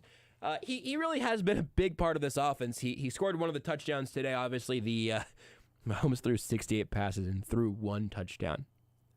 Just ludicrous. Hardman caught that one. It was a Mecole Hardman touchdown, I guess you can call it. But continues to be a bigger part of the offense in sort of this gadgety role. We should play the Hardman touchdown soon too, Beards, whenever we come back shortly, because it's just going to be funny to think of that being the one touchdown that Mahomes threw in this game. That just kind of hit me. It's just sort of funny. But he also had a bad drop that could have gone back to being one of the places where this game fell apart for the Chiefs. But ultimately, Hardman has had now one great game against the Niners and then now one good game as he continues to get a pretty large role as a versatile part of this offense, both as a pass catcher and a runner. Here's Mecole Hardman. Just great play calling, getting to the players that, they can make plays. I think Pat did a good job led in the stretch, using his legs a little bit, getting first downs, extending plays. But yeah, we just had to call the right plays, execute right, and that's kind of what we did to get down the field. What is it about this team that you guys are patient enough? You can go the whole night, not have plays, and then get to the fourth quarter and still get it done. Just a testament to the kind of players we got, man. We got a lot of talent on this team. A lot of players that can make the play when the ball comes to them. So Juju had some nice catch at the end. Noah had a hell of a catch at the end. Just guys like that that's making plays, and that's why when we get later to stretch, we can count on all those guys. How about the defense there in the second half? Oh, man. You gave up one first down, I think, in the second half in overtime. Man, they played absolutely wonderful, bro. The best they can play. We leaned on them in that game for sure. Wish we could got them some more points, but they definitely played their ass off. And, hats to them, and definitely they can build off this kind of game and going into next week. Mecole, what was your view of Patrick's run to set up the touchdown and the touchdown, the 2-point conversion? Can you take it through him and be able to do that with his legs? Yeah, Pat being Pat, man. Like I said, he did a good job with his legs and extending plays and getting in the end zone. So he did great. He's Pat gonna be Pat, and so definitely counting him in those type of situations. What was the frustration for the offense there in the second half? Just gonna get things going, man. We know we had plays out there we left out there, just mistakes that we made and stuff we just got to clean up on. But overall, we got to win, like I said. So we just got to go back to the film, learn from it, and be ready for next week. I don't know if anybody's asked this, but what is it about the Titans that makes it tougher than usual? They're a smash mouth football team. They're a very physical group of people. They gonna come in, they're not scared of nothing, and once you got that kind of mentality, it's kind of be hard to begin the team that had that mentality. So we just had to, step up to the plate and take on that challenge. You guys got the touchdown. You needed the 2-point conversion. There were a couple of penalties going on there. What's that like when you're trying to get that done and the penalties are happening and you got knocked down on that was one of the calls, right? He clotheslined me, bro. Y'all see that? Yeah. Oh my God. I'm like, bro, we in wrestling? What are we doing? It was crazy. I was going to be wide open, too. That's the crazy thing, because they messed up on the coverage. And I guess he just said, you know what? Not scoring today, So, I guess he just didn't see me coming on that play. But it was cool, though. You guys went for a couple of fourth downs, too. One at the end of in regulation and one there and overtime as well. What was the conversation when you guys were making the decision to go for those fourth downs? There was no conversation. It's just more what Pat and Coach Reid want to do. That's kind of above me. So if they want to go for it, I'm all for it. If they want to kick it or punt it, I'm all for it too. So that's probably the right attitude to have. Mecole Hardman here on 810 saying, look, I'm not really in those fourth down conversations. They just tell me to go out there or not, and I'm going to do it. Whatever Reid and Mahomes come up with as the offense got things going there. Frustration early in the game, left some stuff out there, obviously. But ultimately, they get it together, and the vibe sounded pretty good there in the Chiefs locker room. Like I said earlier, I'm going to kind of make this my return to calibration sort of take for the night, I think, and probably throughout this week as well. The great, fun, dominant victories make you feel good about your team and where you stand and your bets on them from before and earlier in the week, all of that. But more often than not, you're going to have games that come down to smaller margins. This is not a flattering, huge margin for victory win for the Chiefs, but they beat a pretty good team with a backup quarterback, and they did it because their quarterback is an alien sent from outer space to destroy football. Like that, and sometimes you just win games that you wouldn't have won if your quarterback was merely a human being. This is one of those games. Sometimes you can't really explain it. Josh Allen today for the Bills was a normal human being playing football, despite the fact that he has shown himself to be one of the aliens in this sport over and over and over again. But he was downright human today. Bills lose to the Jets. Another team that is their record is one thing, my perception of them is another thing, and it's probably the truth is somewhere in between. Sometimes that's how it works. The Chiefs had 15 today. That's what they needed. They're victorious. 2017 in overtime because they had Patrick Mahomes. If they had merely today's Josh Allen or certainly merely Aaron Rodgers or Tom Brady, this game is over sooner than it actually was. Instead, they win, life goes on. That's what having the quarterback buys you. Let's hear from the one of the captains of the defense. Justin Reid was back there, able to see a lot of what Derrick Henry and the running game was bringing, what they were looking for from Malik Willis. Here is Justin Reid, presumably talking quite a bit about the Chiefs' defense's performance today, holding the Titans to 17 points. Great job in the second half, especially. What worked for you in the second half to make the adjustment from that first half? Yeah, very physical game. You know, we talked about the defense we wanted to be when we first went into training camp. In the first half, we were not that defense. So we came together in halftime, really dug our heels in, talked about coming together as a unit. Nobody needed to go out and play any hero ball. We just need to come out, take care of our 111th, trust your teammates to take care of their job next to you, and you do your job in front of you, and good things were going to happen. And we come out in the second half and played a dominant version of defense, allowed us to stay in the game. Offense made the plays they needed to make. Special teams really shifted momentum to really bring juice to the whole team, bring it into overtime and give us a chance to win the game, and we didn't do it. There's so much discussion about Derrick Henry coming into this, and then he breaks off that big run, but then you hold him pretty much, you contained him in the second half. How did you do it from a run defense standpoint to make sure that he stayed, contained for the most part? Yeah, I mean, give credit to the Tennessee Titans, man. They're a very good football team, very tough, downhill run. And what it comes down to, when you play them, you got to match that intensity. You got to match that physicality. You can't sit on your heels and allow absorb box. You got to go out and throw the first punch at them. So we came out in the first half, in the second half, and said that we were going to do that. We're going to attack. We're going to wait. We're going to trust our teammates to fit in their gaps. We're going to fit in our gaps. And then when you got a chance to make a tackle on the ball carrier, bring your shoulder pads behind you and go and make the play. Justin, how much did you prepare for Malik Willis, and how much did you prepare for Tannehill? Yeah, Tennessee kept us on our toes. Didn't know if we were going to get Tannehill or Malik Willis. We figured at the last moment that we were going to get a little bit more of Malik Willis.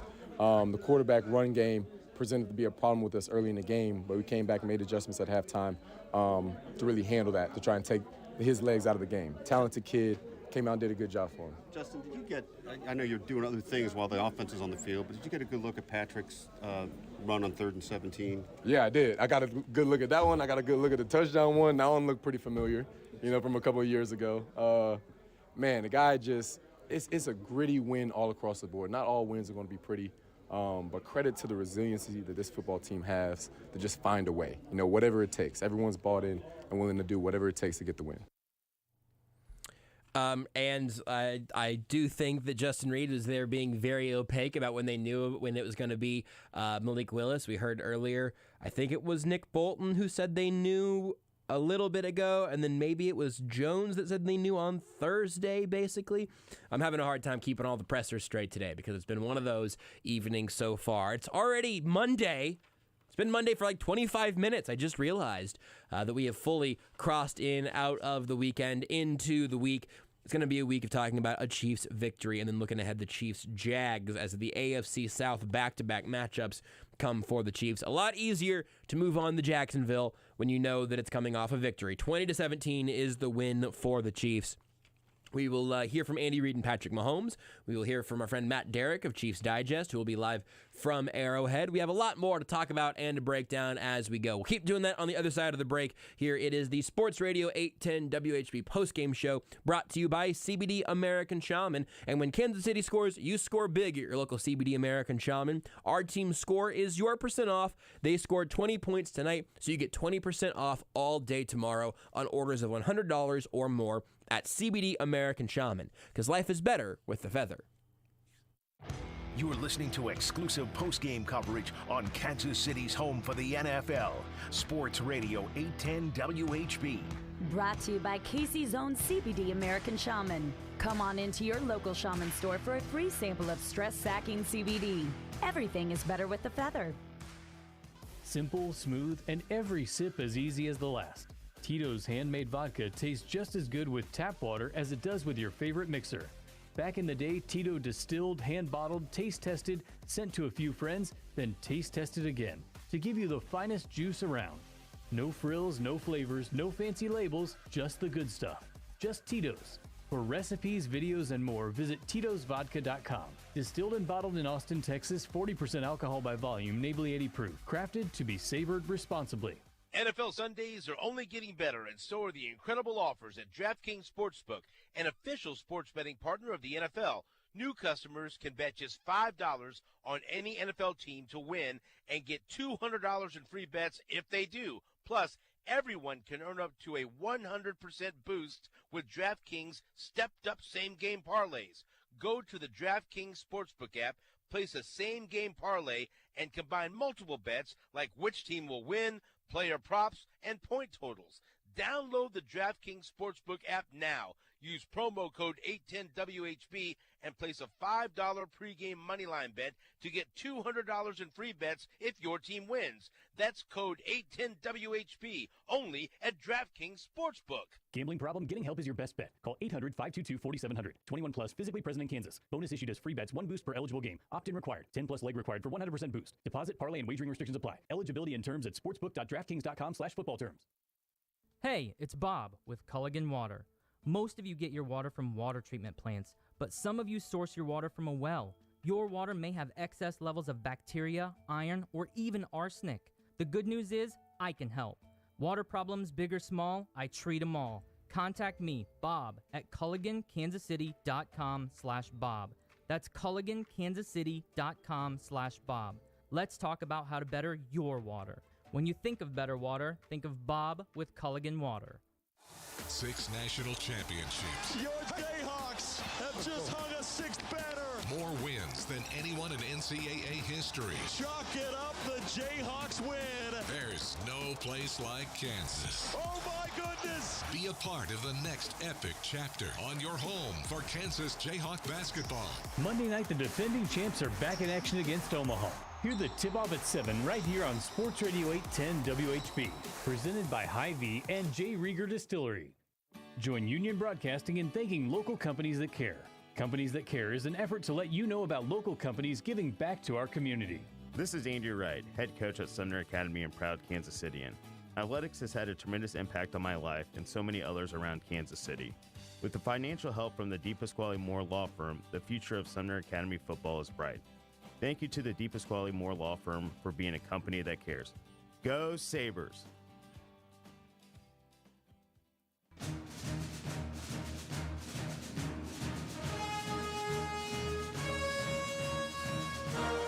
Mahomes will line up in the shotgun. He's got 2 receivers to the left.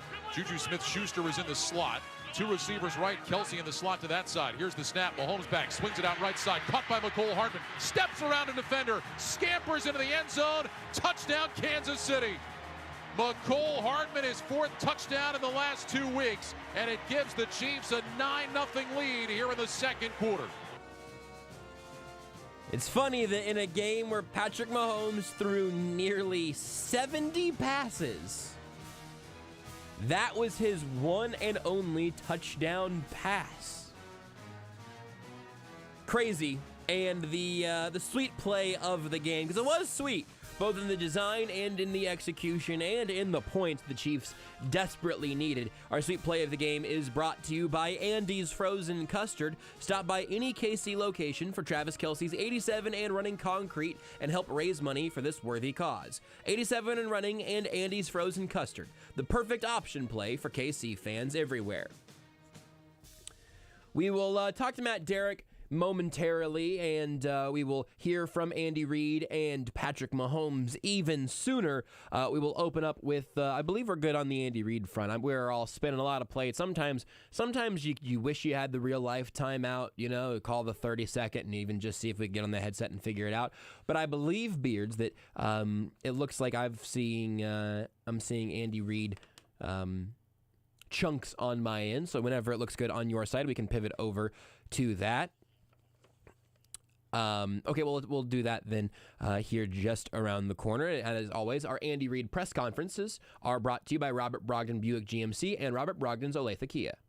Andy Reid is presented by Robert Brogdon Buick GMC and Robert Brogdon's Olathe Kia. Visit BrogdonAutomotive.com. We'll open with the open. Andy Reid giving some pretty good news on the injury front. The Chiefs won, and the injuries sustained in this day were not too bad. Okay. We really don't have a lot of injuries to talk about. Deion Bush tweaked his left knee a little bit, but not too bad. And then Jalen Watson really just got face planted in the dirt and got dirt in his eye and eyes, but everything worked out okay. All in all, listen, we appreciate our fans and the great job they did tonight. I mean, they were right with us the whole way. Appreciated the way the defense played. we were bringing it, and they tuned it up the whole second half, and I thought really did a nice job. And then offensively, the guys battled, and we're fortunate to have Pat and Kels, and that continuity between those two is something. I mean, it amazes me every time I have a chance to watch that. So, and then, listen, I can go back through, but the main thing was we won a game where we were behind a bit. It was a struggle. We were up and down, and the guys all hung together. And you got to win this. I mean, you got to be able to do this. And so we accomplished that. With that, time's yours. Kind of an interesting tone, an interesting way of saying it. You've got to be able to do this. You got to be able to win these games. They did, but you can also hear Andy Reid knows this was by no means a shining example of their best work. Just a game you got to have, and the Chiefs had it. In large part thanks to Patrick Mahomes and the offense making all the plays they did later on in this game. Yeah, that was a good one. And they turned their back on him. They were playing man coverage, and so they turned their back, and he made some things happen. That and the two-point play, I'd tell you, were nice jobs. A couple of the catches that Kels had. Noah had a couple nice ones. When the game is sort of like that. That's a real understatement from Andy Reid post-game. Every once in a while, you would just, you would think that someone had just told him about a game that had happened, 10 years ago. Like, oh, that's interesting, yeah. I think that's, just the general game day demeanor for Andy Reid. It's why when you see him go crazy at a ref against the Raiders, it really stands out. That's not usually his typical speed. But just, yeah, those are a couple of nice plays. Sure were, Vahe. It's kind of funny. Next up here from Andy Reid, again, you got to be able to make these games happen. So what was needed to come out with a win? Yeah, because everything wasn't smooth, right? It was up and down. And so you've got to kind of persevere through that, the lows, and then somebody's got to step up and make a play. I mean, that's what has to happen. It did. There were guys stepping up and games being turned on the plays that, again, mostly from Mahomes, but there were a couple other guys that stepped up and made some big plays in those moments, and that was what was required. What did Andy Reid have to say here about facing the Titans front and the issues they had struggling early on? Yeah, Sam, I thought in the past game we were pretty good. I mean, we had 91 plays, and I think he threw at least half of that, right? So I thought, for the most part, they did a good job. That defensive front is something. That's a special group, and Vrabel knows how to use them. I mean, that's a dream for a defensive coordinator when you got a bunch like that. And really, they're too deep there, so they can roll 8 of them out there and keep them fresh. That part is true. It is a really good group, and they can stay fresh. It also became I don't know. I don't know that I would quite agree with that. It seemed like they were doing okay in pass pro. Once Mahomes got on the move, he was able to buy some more of his own time, but that's a harder way to live. It's a harder way to make your money as a quarterback, to be moving around like that all the time. But when you have Patrick Mahomes, it suddenly not all of that seems so difficult anymore. Again, I don't know that that's super sustainable that you want to have throughout your entire career, but when you got to pull it out into play or over the course of a game, Patrick Mahomes buys you some time by being Patrick Mahomes. What about the fourth down attempts the Chiefs went for here? They had some.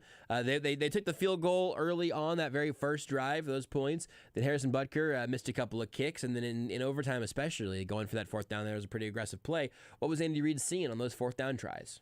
Yeah, I mean, I thought it was the right thing to do. I'm glad we made them. Those are always a little bit risky, but I thought it was important for a few reasons. But I mean, I thought we could get it, and then two. I remember the last time we played them, last time we played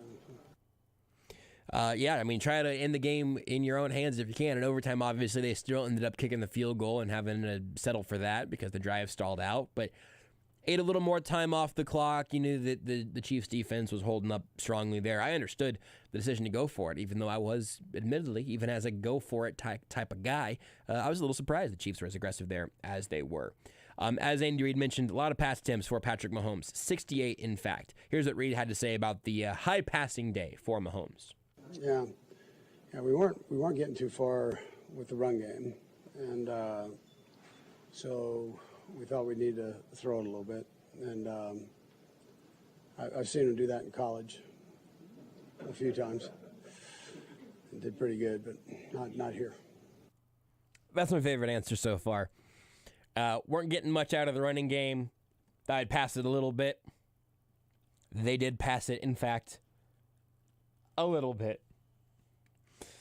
Back to the defensive side, though, for the Chiefs. How did Andy Reid think the team fared against Derrick Henry? Yeah, really, with the exception of the 2 long runs, I thought they played well the whole time.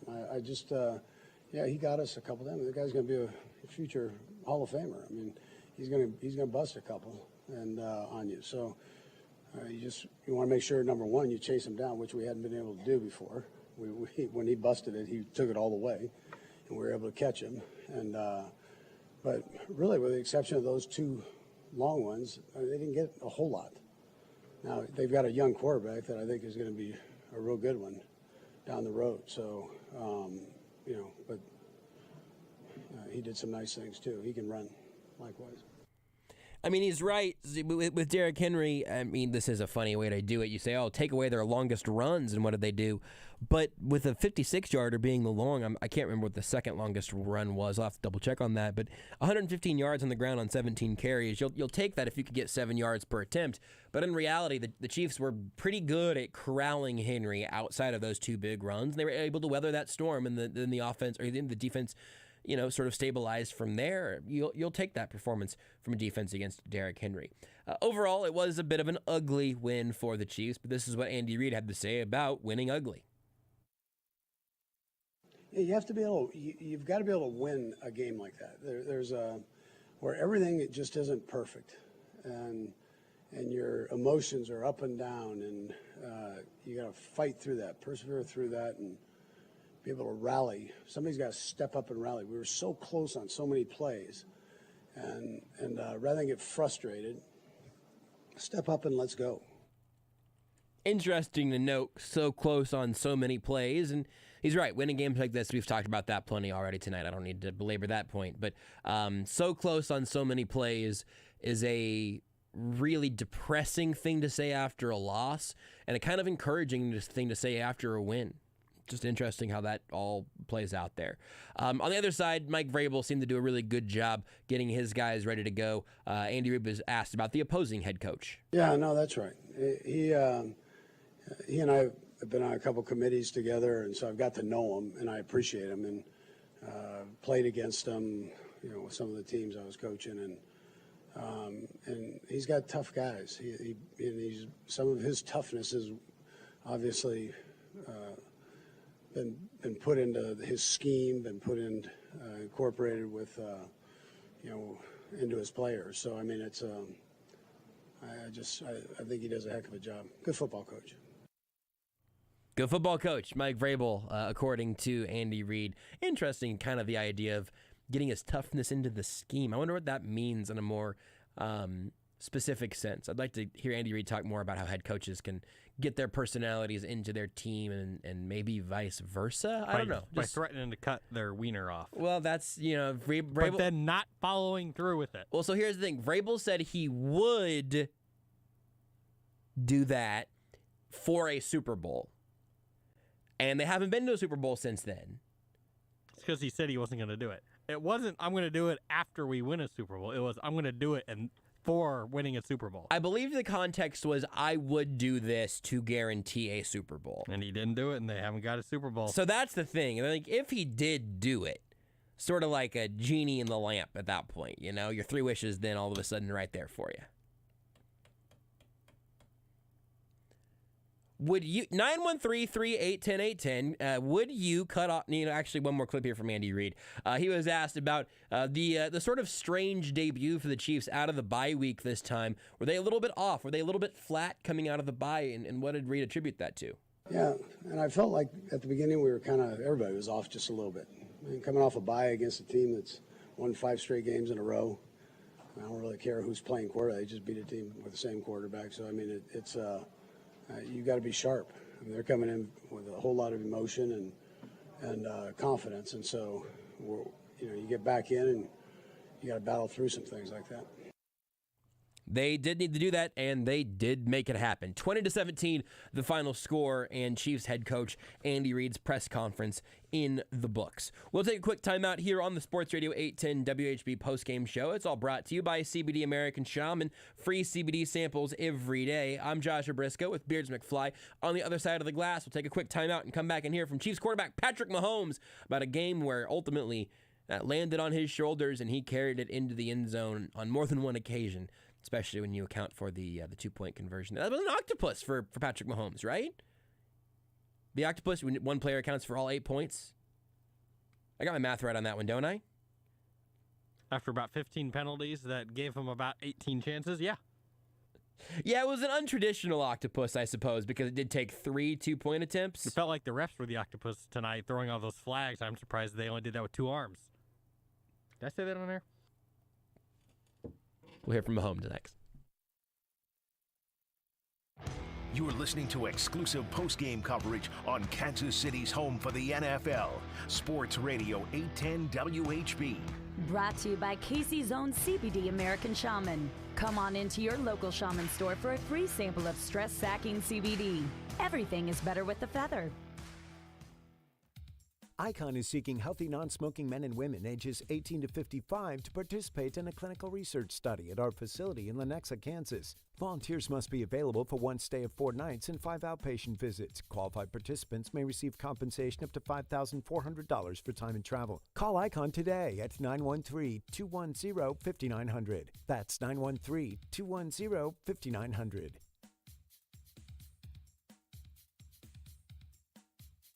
People have lots of reasons for trying medical cannabis for chronic pain, anxiety, and hosts of other ailments. And in Missouri, many of these same people drive out of their way past multiple dispensaries to arrive at a special cannabis dispensary in Grandview, Relief Resources Dispensary. So why do so many patients come to Relief for relief? It starts with patient care. Our physician-trained patient care specialists bring so much more to your case than a typical dispensary bud tender. They're better able to match plant strains, terpene profiles, and lab results to your conditions. And with one of the largest product selections in the state, over 500 in stock, that best solution is always right there. Of course, medical decisions should not be based on advertising, and you should always consult a physician on the benefits and risks of particular medical marijuana products. Relief Resources Dispensary is open with extended hours, 7 days a week starting at 10 a.m. Relief Resources Dispensary on 71 Highway at 140th Street and online at reliefmo.com. Are vehicle shortages preventing your company from growing? Rent your way out of it. City Rent-A-Truck has a wide selection of pickups, flatbeds, cargo vans, and dump trucks that are ready to be put to work when you need them. Stop turning away business because you can't buy new vehicles. Flexible rental options will allow you to supplement your fleet in the short term, so your operation doesn't miss a beat. You can request an online quote at cityrent-a-truck.com or call a representative at any of their 3 KC Metro locations. Tito's Handmade Vodka is America's original craft vodka. In 1995, Tito Beverage built his very own distillery and put his life savings into it. Since then, he's won the unanimous Judges' Choice Double Gold Medal at the World Spirits Competition, the Chairman's Trophy for World's Best Vodka Tonic, and many others. Tito's Handmade Vodka is still made on the same land where he started it all in Austin, Texas. Distilled from corn and gluten-free. Visit us at titosvodka.com for recipes, videos, and more. Distilled and bottled in Austin, Texas, 40% alcohol by volume, namely 80 proof. Crafted to be savored responsibly. Buck O'Neill dedicated his life to teaching us about the heroes of the Negro Leagues and demonstrating that you could get further in life with love than you could with hate. Now is our opportunity to say thank you to this legendary man. Join the Negro Leagues Baseball Museum as we celebrate Buck's long overdue induction into the National Baseball Hall of Fame by supporting our Thanks a Million Buck campaign. It's an effort to raise at least $1 million by fans donating $1 or more in support of the NLBM. Remember, every buck counts. To donate, visit ThanksAMillionBuck.com.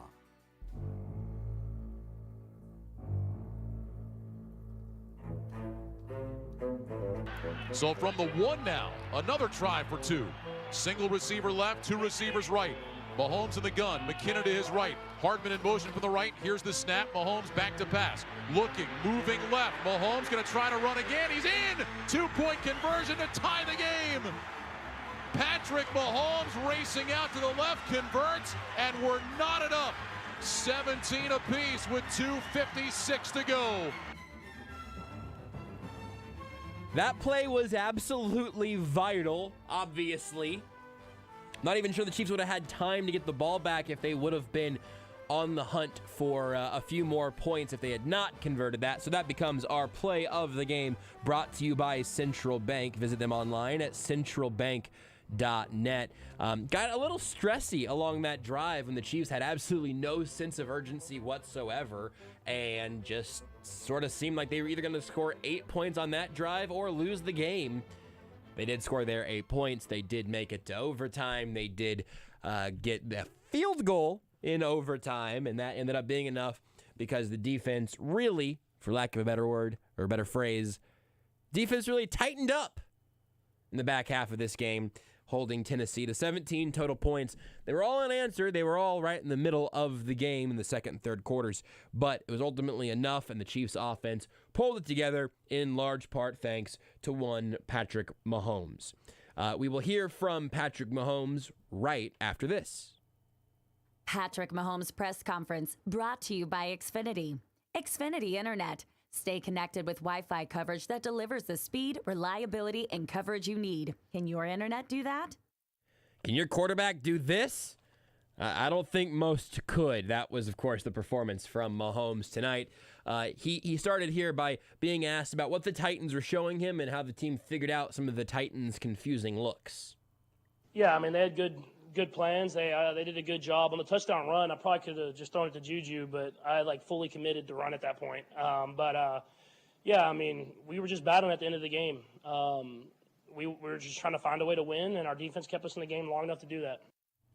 They did, and the offense, again, did find a way to win because the defense helped them keep their head above water. If this game would have been, undoing the math, 17 down back to 9 points, let's say that's a 28-9 game in the fourth quarter. Who bleeping cares? It could have been nothing but Patrick Mahomes is running around out there. You just would have run out of time eventually. The math eventually stops. So a lot of credit being given to the defense, and rightfully so. Here's Mahomes a little more on that 3rd and 17 late first down run. I definitely saw a lane to get it close enough that I thought we'd be able to go for it. I mean, when you're kind of in that situation, you know that if you can get it to a 4th and 5, 4th and 4, Coach Reid's probably going to give you a chance there. And then as I was running, I felt I think it was a safety kind of over pursuing, so I just kind of shot my shot and kind of went there. And I actually tried to get outside again, which didn't work out for me. I'm not fast enough, but it was a good play, and we just kind of, like I said, we just battled at the end of the day. It wasn't like we were designing it up. We were just going out there and trying to make some stuff happen. Yeah, maybe to get the first down. I mean, I don't run a lot, so most times I run a slide, and then when you kind of get in those end of the game situations, you have to try to just go out there and make it happen. I was able to make it happen in that moment. But like I said, everybody battled, and we were able to get the win. Got the win, got the first down. Interesting that he was saying, at that point I thought I'll at least get close enough that we can get a chance to go for it. At that point, I mean, they were going to have to, but to make it manageable is one thing. To make it 4th and 5, would have been good, but to ultimately convert and leave the Chiefs where you did there, just wild. Maybe not a mandatory go situation, but it would have been tough to take the ball out of Mahomes' hands, even with all the issues. But making that first down conversion in one swing certainly made it easier. Also, overall, a big final stat line for Travis Kelce, but as we heard from him earlier on, he wasn't very happy with his day, certainly earlier on. Here's Patrick Mahomes on Travis Kelce's performance. Yeah, I mean, it was really my fault I threw it so late anyways, because if you're talking about the deep crosser one, he's the first read. But how they were playing, I thought they were going to kind of double them, so I looked to Sky, and they went with Sky, and so I threw it late, and that's what makes Travis so great is I threw it late. He probably had a chance to get picked, but he came back to the ball and made a big-time catch. For him to still be out there, it's like every single play and battling, it was a big-time game for him, and he made a lot of big plays there at the end. He did a little more on there, specifically that, like you said, that deep crosser where Mahomes starts a little late, a little behind him. Kelce goes and kind of jabs backwards for it. He explains why that happened and gives you a little look at it from the quarterback's perspective. I want to hear more about his own performance from himself, though. 68 pass attempts. Here's Mahomes talking about the very high usage rate his elbow got tonight.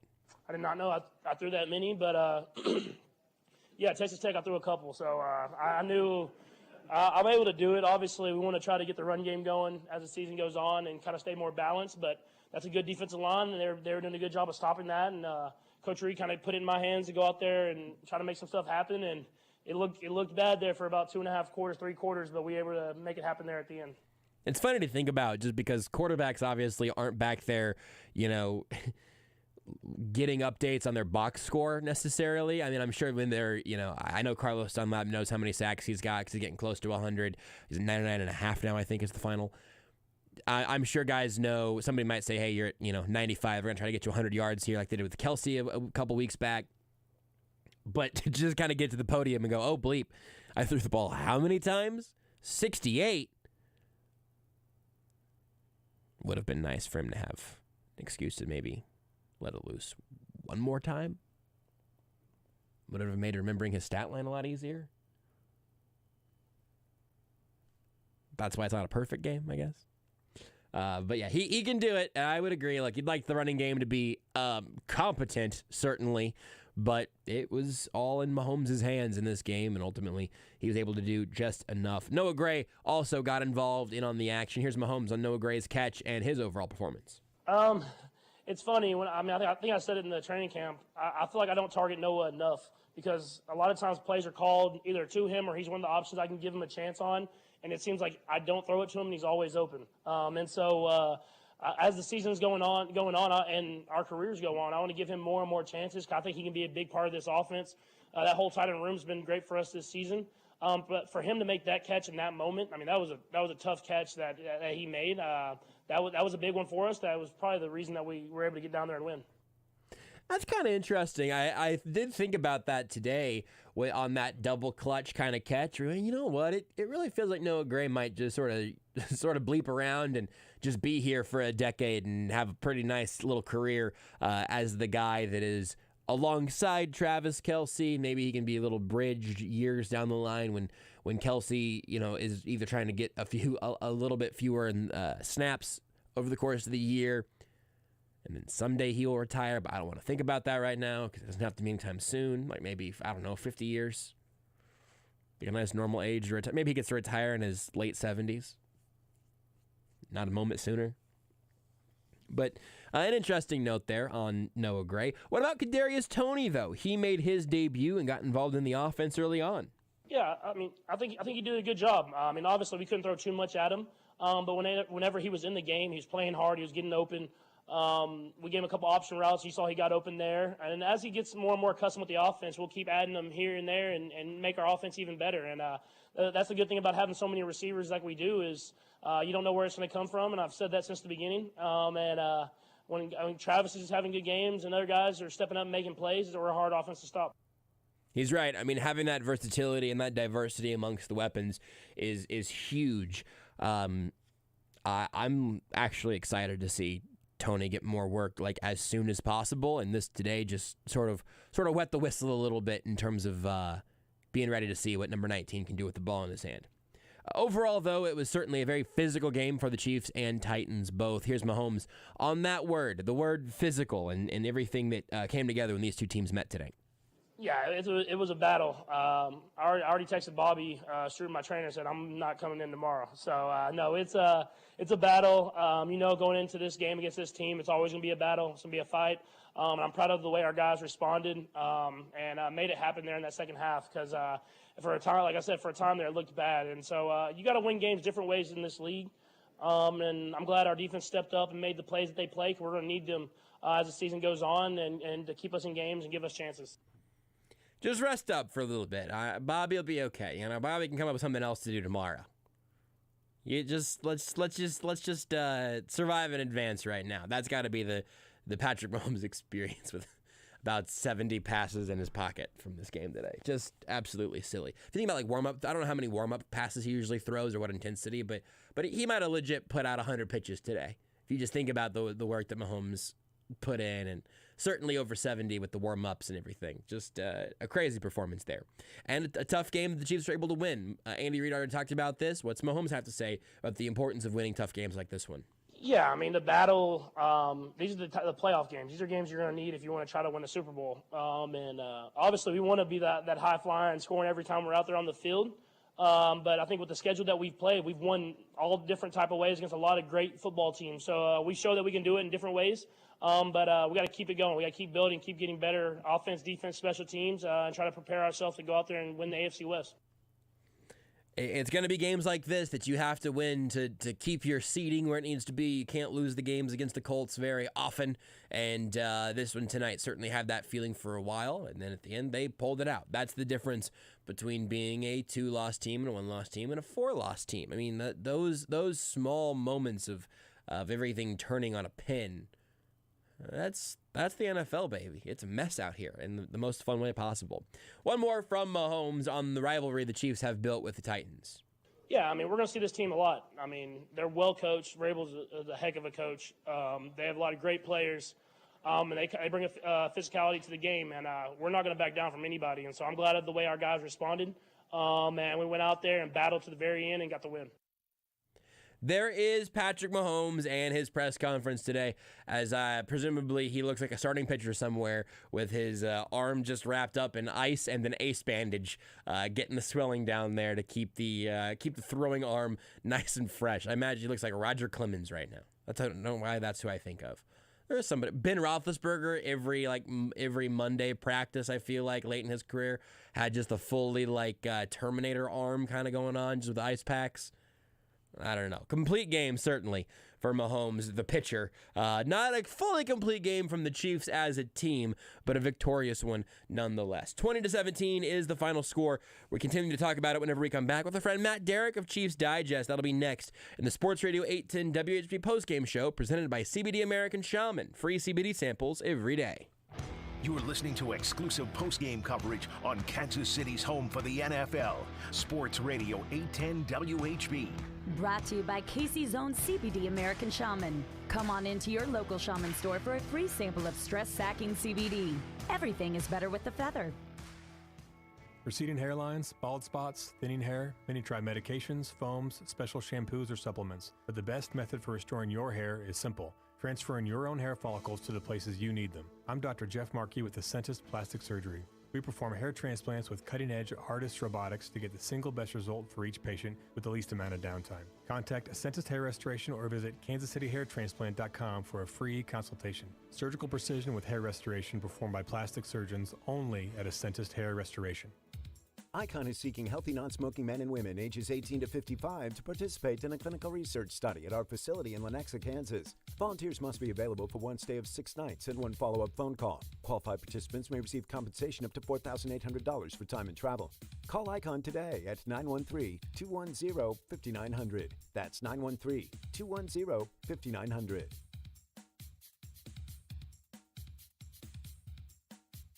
Do you have an unused car, truck, motorcycle, boat, or RV taking up space? Put it to good use by donating it to the NASCAR Foundation. Proceeds help fund medical resources for children in our racing community. Your wheels can heal. Call 844-NASCAR-9 and we'll come tow away your vehicle for free. The process is quick and your gift is tax deductible. Call 844-NASCAR-9 to donate your vehicle to the NASCAR Foundation today. Your donation will help our children survive and thrive. If a natural disaster comes knocking, how prepared is your family? You can't just close the door on earthquakes, floods, or hurricanes and hope they go away. That's why it's important to make a plan now. Ready.gov/plan has the tools and tips you need to prepare your family for an emergency. So if disaster shows up at your doorstep, you'll be ready. Visit ready.gov/plan and make a plan today. Brought to you by FEMA and the Ad Council. Flu season is still active, and you can fend off the flu with 5 easy action items. Start with avoiding close contact with sick people and stay at home if you are sick. Secondly, wash your hands frequently for 20 seconds at a time. Thirdly, remember to cover your coughs or sneezes. Also, avoid touching your eyes, nose, and your mouth. And the number 1 action item, get your flu shot. This message brought to you by the American Lung Association and the Anthem Foundation. Somewhere, there's a river rushing through the woods while someone rushes through their day. There's a mountain looking up at the sky while someone looks down at their phone. a trail waiting to be walked while someone waits for a latte. This world is full of somewheres waiting for someone just like you. So go see yours at 154 national forests and 20 grasslands. And to learn more, visit nationalforest.org. The National Forest Foundation. See your somewhere. WHB Kansas City.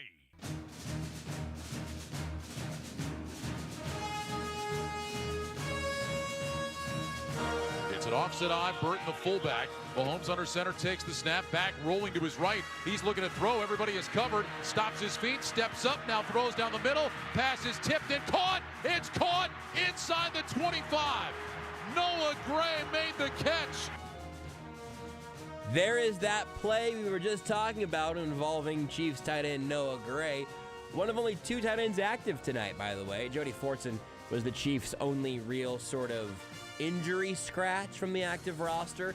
Blake Bell still remaining on IR, so it was just Travis Kelce and Noah Gray on the return there at the tight end position. And Noah Gray really helped cover some green grass for the Chiefs. That's right, brought to you by Green Grass Cattle Company. They have their store in Weston, Missouri, off 45 Highway. You got to go visit that if you haven't yet. It's less than a mile from their ranch, or you can order online at greengrasscattleco.com, and they'll deliver right to your door. They're locally owned and operated in Weston, Missouri. They implement the best practices with their premium Black Angus cattle, providing the best feed, clean water, and a low-stress environment to make sure you have the best tasting beef in town. They also deliver straight to your door. Again, greengrasscattleco.com to place an order. Locally owned and operated. Check out Greengrass Cattle Company for all your premium steak, burger, brat, and hot dog needs. Truly a great operation they've got there, and an incredible product from Greengrass Cattle Co. You can, of course, also get an incredible product made with an impeccable process at ChiefsDigest.com. That's where Matt Derrick posts his work. You can check that out there again, ChiefsDigest.com, at Matt Derrick on Twitter. Matt, how are the illustrious press boxes of Arrowhead Stadium this fine evening? As ever. I mean, I'm here enjoying the penthouse suite. I'm settling into my lovely sofa position and thinking to myself that I don't know if it's a good or a bad thing that I guess the cattle company are not watching Chiefs games, because if they have a no-stress environment, there's no way that they're watching this team play football. I believe that the Hare family is watching the games. I believe the cattle are not allowed to be anywhere near a TV screen while Chiefs football is happening, specifically for that reason. Walk me through a little bit of just what it's been like there at Arrowhead tonight. We talked to Lebo in the pregame. He said the energy level was low. There was some tweets I saw about it being kind of a strange vibe at Arrowhead, and then all of a sudden it turns into a very stressful 8-point drive, sending into an overtime game. Walk me through what you saw tonight. Yeah, I don't know if it was weird. I mean, I felt like it was probably a fairly normal Arrowhead experience early on. But once the game got started, it unfolded. I mean, I think it definitely had the low-key energy just because it was a low-key kind of game. I mean, the Chiefs come out with that 15-play drive that ended a field goal. I mean, that's a pretty blasé kind of opening drive. Yeah. And then, the Titans come out, and all they want to do is, run the football and throw the football, 2 yards downfield. So that was kind of the entire first half. And when the Chiefs were sitting down there at 8 points, early in the second half, I mean, I joked on Twitter, and it was true. I mean, this was a tomb. I mean, you could have done your homework here and gotten your taxes done. I mean, it was a great place to do some meditation because it was dead quiet. They would get up a little bit, when the Chiefs were on defense, but it wasn't until really, that last drive that, when Mahomes is twirling into the end zone that this crowd kind of came to life, and it felt like that this was a Chiefs Sunday night football game for real. I was going to ask you what your story of the game is, not necessarily in like what you're writing sense, but just in the takeaway of the game.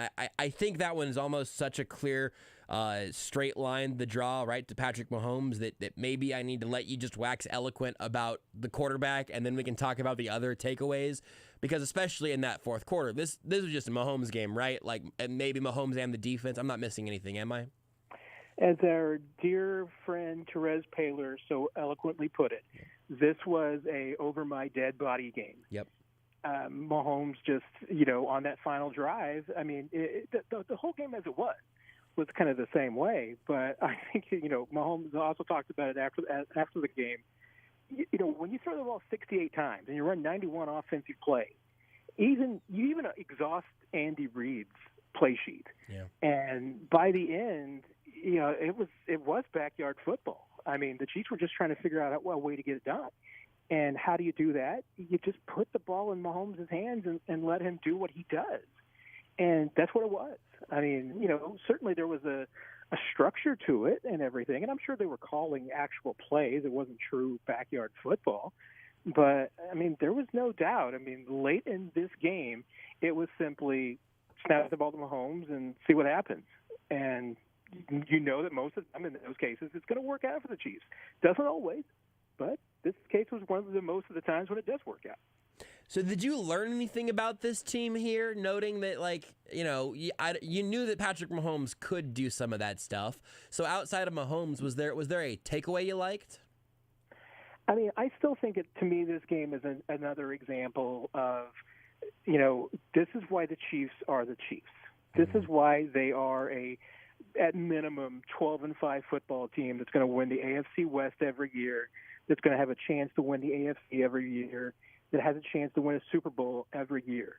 Because if you're a 9 football team, you lose this game. Yep. That's just it. If you are a championship team and you've got a Hall of Fame quarterback, you win this game. The Buffalo Bills, I mean, bless their hearts, as good as they are, they lose this game because they lost this game, in New York today. Mm-hmm. The Chiefs, they win this. I mean, and hey, it could have gone the other way. I mean, this could have been another Colts game. Right. That they let get away from them. But, they persevered, and maybe on the road they do lose this one. But championship teams win when they have outs like this, where they get out-efforted, and that's where I could really say the only thing that the Titans did. I mean, you'd say a little bit maybe the Titans' defensive line won their battle today. Mm-hmm. But you look at this box score, I mean, you look at these numbers, you look at that and you say to yourself, the Chiefs won this game by 21 points. Yeah. I don't know how this was an overtime game, other than the fact that, the Titans made a few plays, the Chiefs didn't make a few plays, but in the end, greatness and persistence won out, and that's what the Chiefs have. So what about the other side of the ball, from where the greatness and persistence is evident in Patrick Mahomes, but defensively, I mean, Andy Reid said in his presser, and I meant to go check and see what math you could do if you took away Derrick Henry's 2 longest runs. Not that, look, the Chiefs couldn't take him away, so grain of salt and whatnot. But it seemed like to me, in retrospect especially, Derrick Henry had a couple of huge hammer swings that felt like crushing blows for a second. And then after that, the Chiefs' defense was darn near flawless, I suppose. What did you make of the effort early, and then what the Chiefs did to kind of right the ship defensively? Well, and the Titans had 229 yards of offense. Mm-hmm. If you believe NFL's next-gen stats, they should have had 150 because Derrick Henry had, 69 yards over his expected carries in the first half, just by virtue of those 2 runs alone. And, yeah, I mean, those 2 plays in of themselves, you've turned those around, and this game is exactly what the reverse of last year's game in Tennessee. The Chiefs won this one 27-3 without those 2 runs because the Titans couldn't get anything done. And you're right. I mean, it was – I don't know that the Chiefs actually changed a whole lot as far as scheme and game plan goes. I think they were doing the same things that they started with, but they played, much more – they played well-disciplined football, certainly in the second half than they did in the first half. The first half, you saw a lot of over pursuits. You saw some guys getting out of their lanes. And you can't do that against the Titans. Because if you over-pursue against Derrick Henry, he's just going to blow right through you, and he's gone. And the Titans had, at least in the first half, a pretty good game plan of trying to use some misdirection. And I thought in the first half the Chiefs definitely missed Frank Clark a little bit because I think he's been playing really well against the run. He's pretty disciplined when setting the edge against the run, too, and you saw some in the first half, some lapses in that when, Willis was kind of able to get to the outside and make some things happen. And I thought the Titans were going to do a lot more of that because, honestly, if they had just run nothing but zone reads and kicked the ball out to Derrick Henry on the outside, I think they could have done more damage throughout the day. But there was nothing on the interior. There was no way that Malik Willis was going to be able to throw the football against this team. And the fact that the Tennessee just continued to try to do both those things baffled me, because they had so much success in the first half doing some other things, and then they just did not do it anymore. The idea of having Malik Willis run the ball more, especially as he was slashing around the edges, I thought I was seeing the future at one point when it seemed like, oh, God, this is how the Chiefs are going to lose this game. It's going to be Derrick Henry up the middle every now and again, and then Malik Willis running for 15 yards a clip around the edges. It's a good call to make, like, hey, why do they stop? Because that was scaring me. The 2 carries for Henry, by the way, the longs, 56 and 24. That's 80 total yards of his 115 carries, or 115 yards. It felt like 115 carries. 115 yards on 17 carries. So if you want to play that game, which, that's a little bit of funny math, but it's 15 carries for 35 yards outside of the 2 ones that he broke. And those 2 runs, like I said, Next Gen Stats will tell you that those 2 runs should have gone for 11 yards. Right. Yeah. There was no hole there. The tackles were there, but the tackles weren't made. There were 3 really badly blown plays. There was that one, and then there was the opening, screen play. Yep. Those 3 plays were 3 of the worst defensive plays the Chiefs have had this season. Not the 3 worst. There were some others that I would point to, like when you choose not to cover the tight end in Indianapolis. But other than that, those were 3 of the top 10 worst plays this defense has had. And if you stop those plays as they should have, those plays should not have gone for the big chunks that they did. And if you do that, like I said, this is a 27-3 game, and the Titans didn't have a single drive go longer than 7 plays, and they only had 1 of those. Crazy. Every other drive went 5 plays or less. That's insane. I joked that you and I were going to be talking about how could the Chiefs lose this game when they held the football for 41 minutes. That's right. And we almost did, but third downs. The Titans were what, 1 of 10? I'm trying to find my number. I got it right in front of me. 1 of 11. 1 of 11. 1 of 11. And the Chiefs were, I think, above 50%.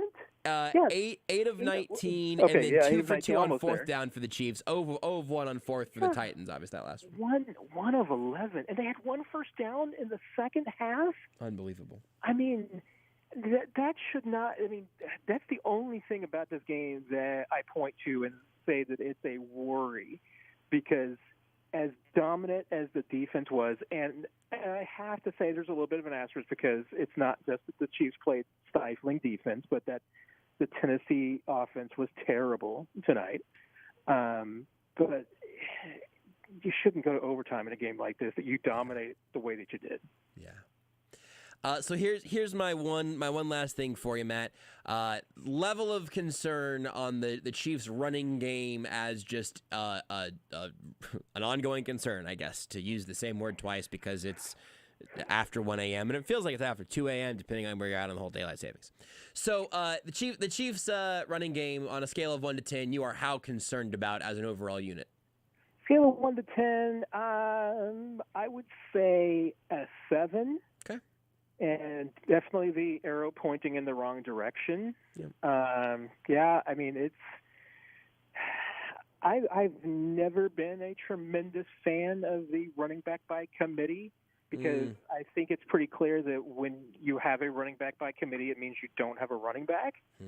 And Chiefs feel like to kind of fit into this category right now. I like Isaiah Pacheco, and I think there's some momentum there, and I see why the Chiefs like him. There's a lot to like, but clearly not there yet. And the offensive line has been struggling. And I don't know how much to take of it tonight, because, certainly even after that first drive, the offensive line was clearly already being beaten up. You have a 15-play drive, and Tennessee was coming at him. Jeffrey Simmons, for all the grief that he's going to take about giving the Chiefs some bulletin board material, backed it up. Yep, sure did. I mean, he backed it up. That offensive line, the Titans didn't rush more than 4 all night long, and they consistently got pressure. And Simmons was definitely wreaking havoc on the inside. I mean, there's more than a few times he had Trey Smith backing up, and not many guys around the league do that. So, I mean, there's some concern there that, it's just not clicking in the run game. And some of that's going to be offensive line related. Some of it's going to be, I think, on the running backs, maybe a little bit of it is game planning, because I also saw some designed runs tonight that I wasn't real crazy about, and then you kind of saw them over and over again. Yep. I think it is, at this point, it's everything. The Chiefs have to consider that it's just a little bit of everything, that they need to change up the game plans a little bit. The offensive line obviously needs to dial it up, but they need to find out who is their most effective running back and make that guy the guy, because I don't think this running back committee is working right now. Yeah, I think there are probably a lot of spots on that where we will be talking probably Friday on the Zone and probably even a little bit Sunday after the game next week. That'll be a nooner, though, so we'll get to have a nice conversation at like 4 p.m. or something. Think about how nice that's going to be. The sun might still be out. That's impressive. Post daylight savings, I wonder if it will be. That'll be the question next week. Is where in the sky will the sun be when we're talking about the after effects of Chiefs Jags? Well, at least the sun will be up on Friday when you're in for the Zone. So I look forward to that at the very least, and we'll talk to you then.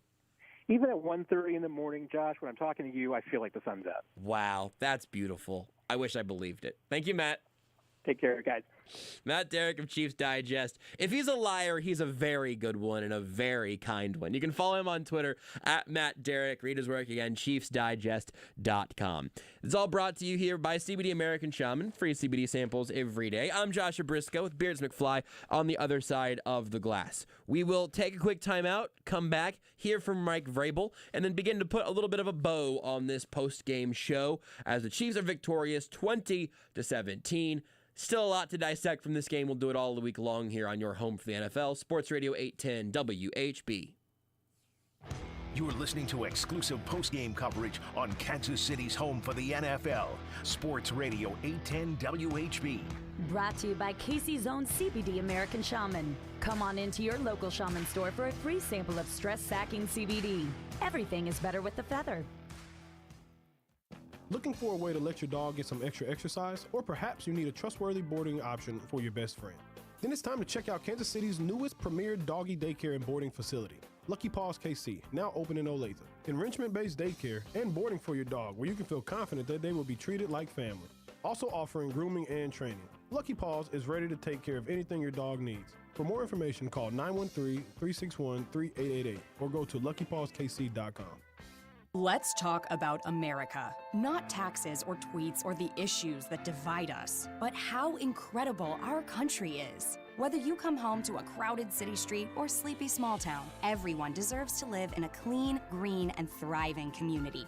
We are Keep America Beautiful, the nonprofit working with millions of people like you to end littering, improve recycling, and beautify communities. Learn more at KAB.org. Together, we can do beautiful things. Do you have an unused car, truck, motorcycle, boat, or RV taking up space? Put it to good use by donating it to the NASCAR Foundation. Proceeds help fund medical resources for children in our racing community. Your wheels can heal. Call 844-NASCAR-9 and we'll come tow away your vehicle for free. The process is quick and your gift is tax deductible. Call 844-NASCAR-9 to donate your vehicle to the NASCAR Foundation today. Your donation will help our children survive and thrive.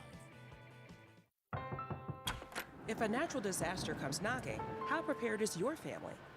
You can't just close the door on earthquakes, floods, or hurricanes and hope they go away. That's why it's important to make a plan now. Ready.gov/plan has the tools and tips you need to prepare your family for an emergency. So if disaster shows up at your doorstep, you'll be ready.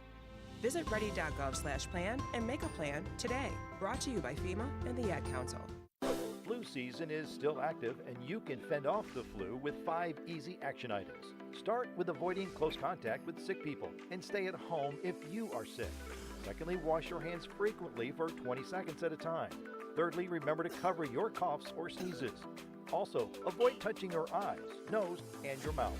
And the number 1 action item, get your flu shot. This message brought to you by the American Lung Association and the Anthem Foundation. Receding hairlines, bald spots, thinning hair, many try medications, foams, special shampoos, or supplements. But the best method for restoring your hair is simple. Transferring your own hair follicles to the places you need them. I'm Dr. Jeff Markey with Ascentus Plastic Surgery. We perform hair transplants with cutting-edge ARTIST robotics to get the single best result for each patient with the least amount of downtime. Contact Ascentus Hair Restoration or visit kansascityhairtransplant.com for a free consultation. Surgical precision with hair restoration performed by plastic surgeons only at Ascentus Hair Restoration.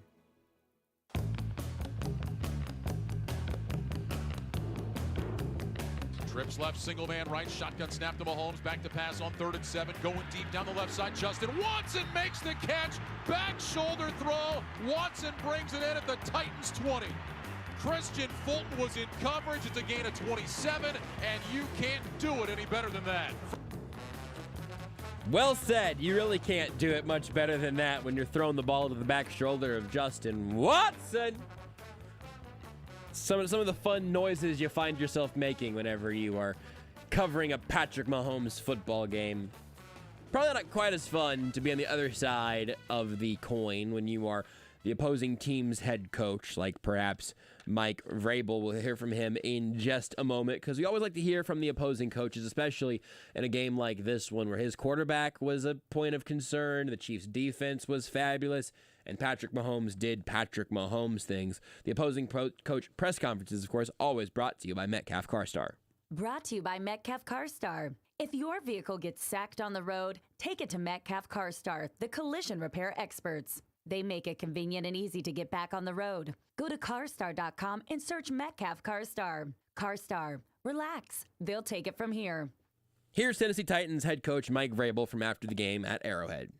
Well, I mean, just very disappointing. You know what I mean? I feel terrible for the players that compete, put so much into this, and play through pain, through discomfort, you know, through any situation. I'm lucky that I get to coach them. They fight, and you know, we got to get back to work. We got to get healthy, and we got to get some rest, and you know, figure out a way to beat Denver coming off another bye. You know what I mean? Defensively, I mean, was there much more that they could have done? I mean, I think we could have probably done a little bit more. Obviously, everybody could. But, you know, there's no moral victories. You know, we come on the road. You know, that's the thing I want to make sure. Like we came over here to win. That's all we were thinking about doing. So, you know, I don't want to go down this road. Like, is there more we could have done? Yeah, there's more that I could do. There's more that the coaches could do, and the players. And until we can win. Sorry, Ryan had any realistic chance coming in? Or? He was listed as questionable. Ryan didn't play in the game. There's so many guys, Paul, that bust their ass out there tonight that I would be more than happy to talk about. So if we could ask about the players that actually played in the game, that'd be a great place to start. How do you think Malik played? You seem like he played well already. I mean, I tell you what, he threw some really nice deep balls. I mean, we went up and down with 3 of them that we gotta make, you know. And then again, you know, we get into this drop back game, and you know, that's not where we want to play the game. But I know we made some really nice balls that got up and down that hopefully we can figure out a way to catch and come down with. You called the timeout before one of those deep ones. Did you think there may have been a call you needed? A call? Pass interference call? No, I mean, again, penalties are penalties. What they see is what they see. I don't know.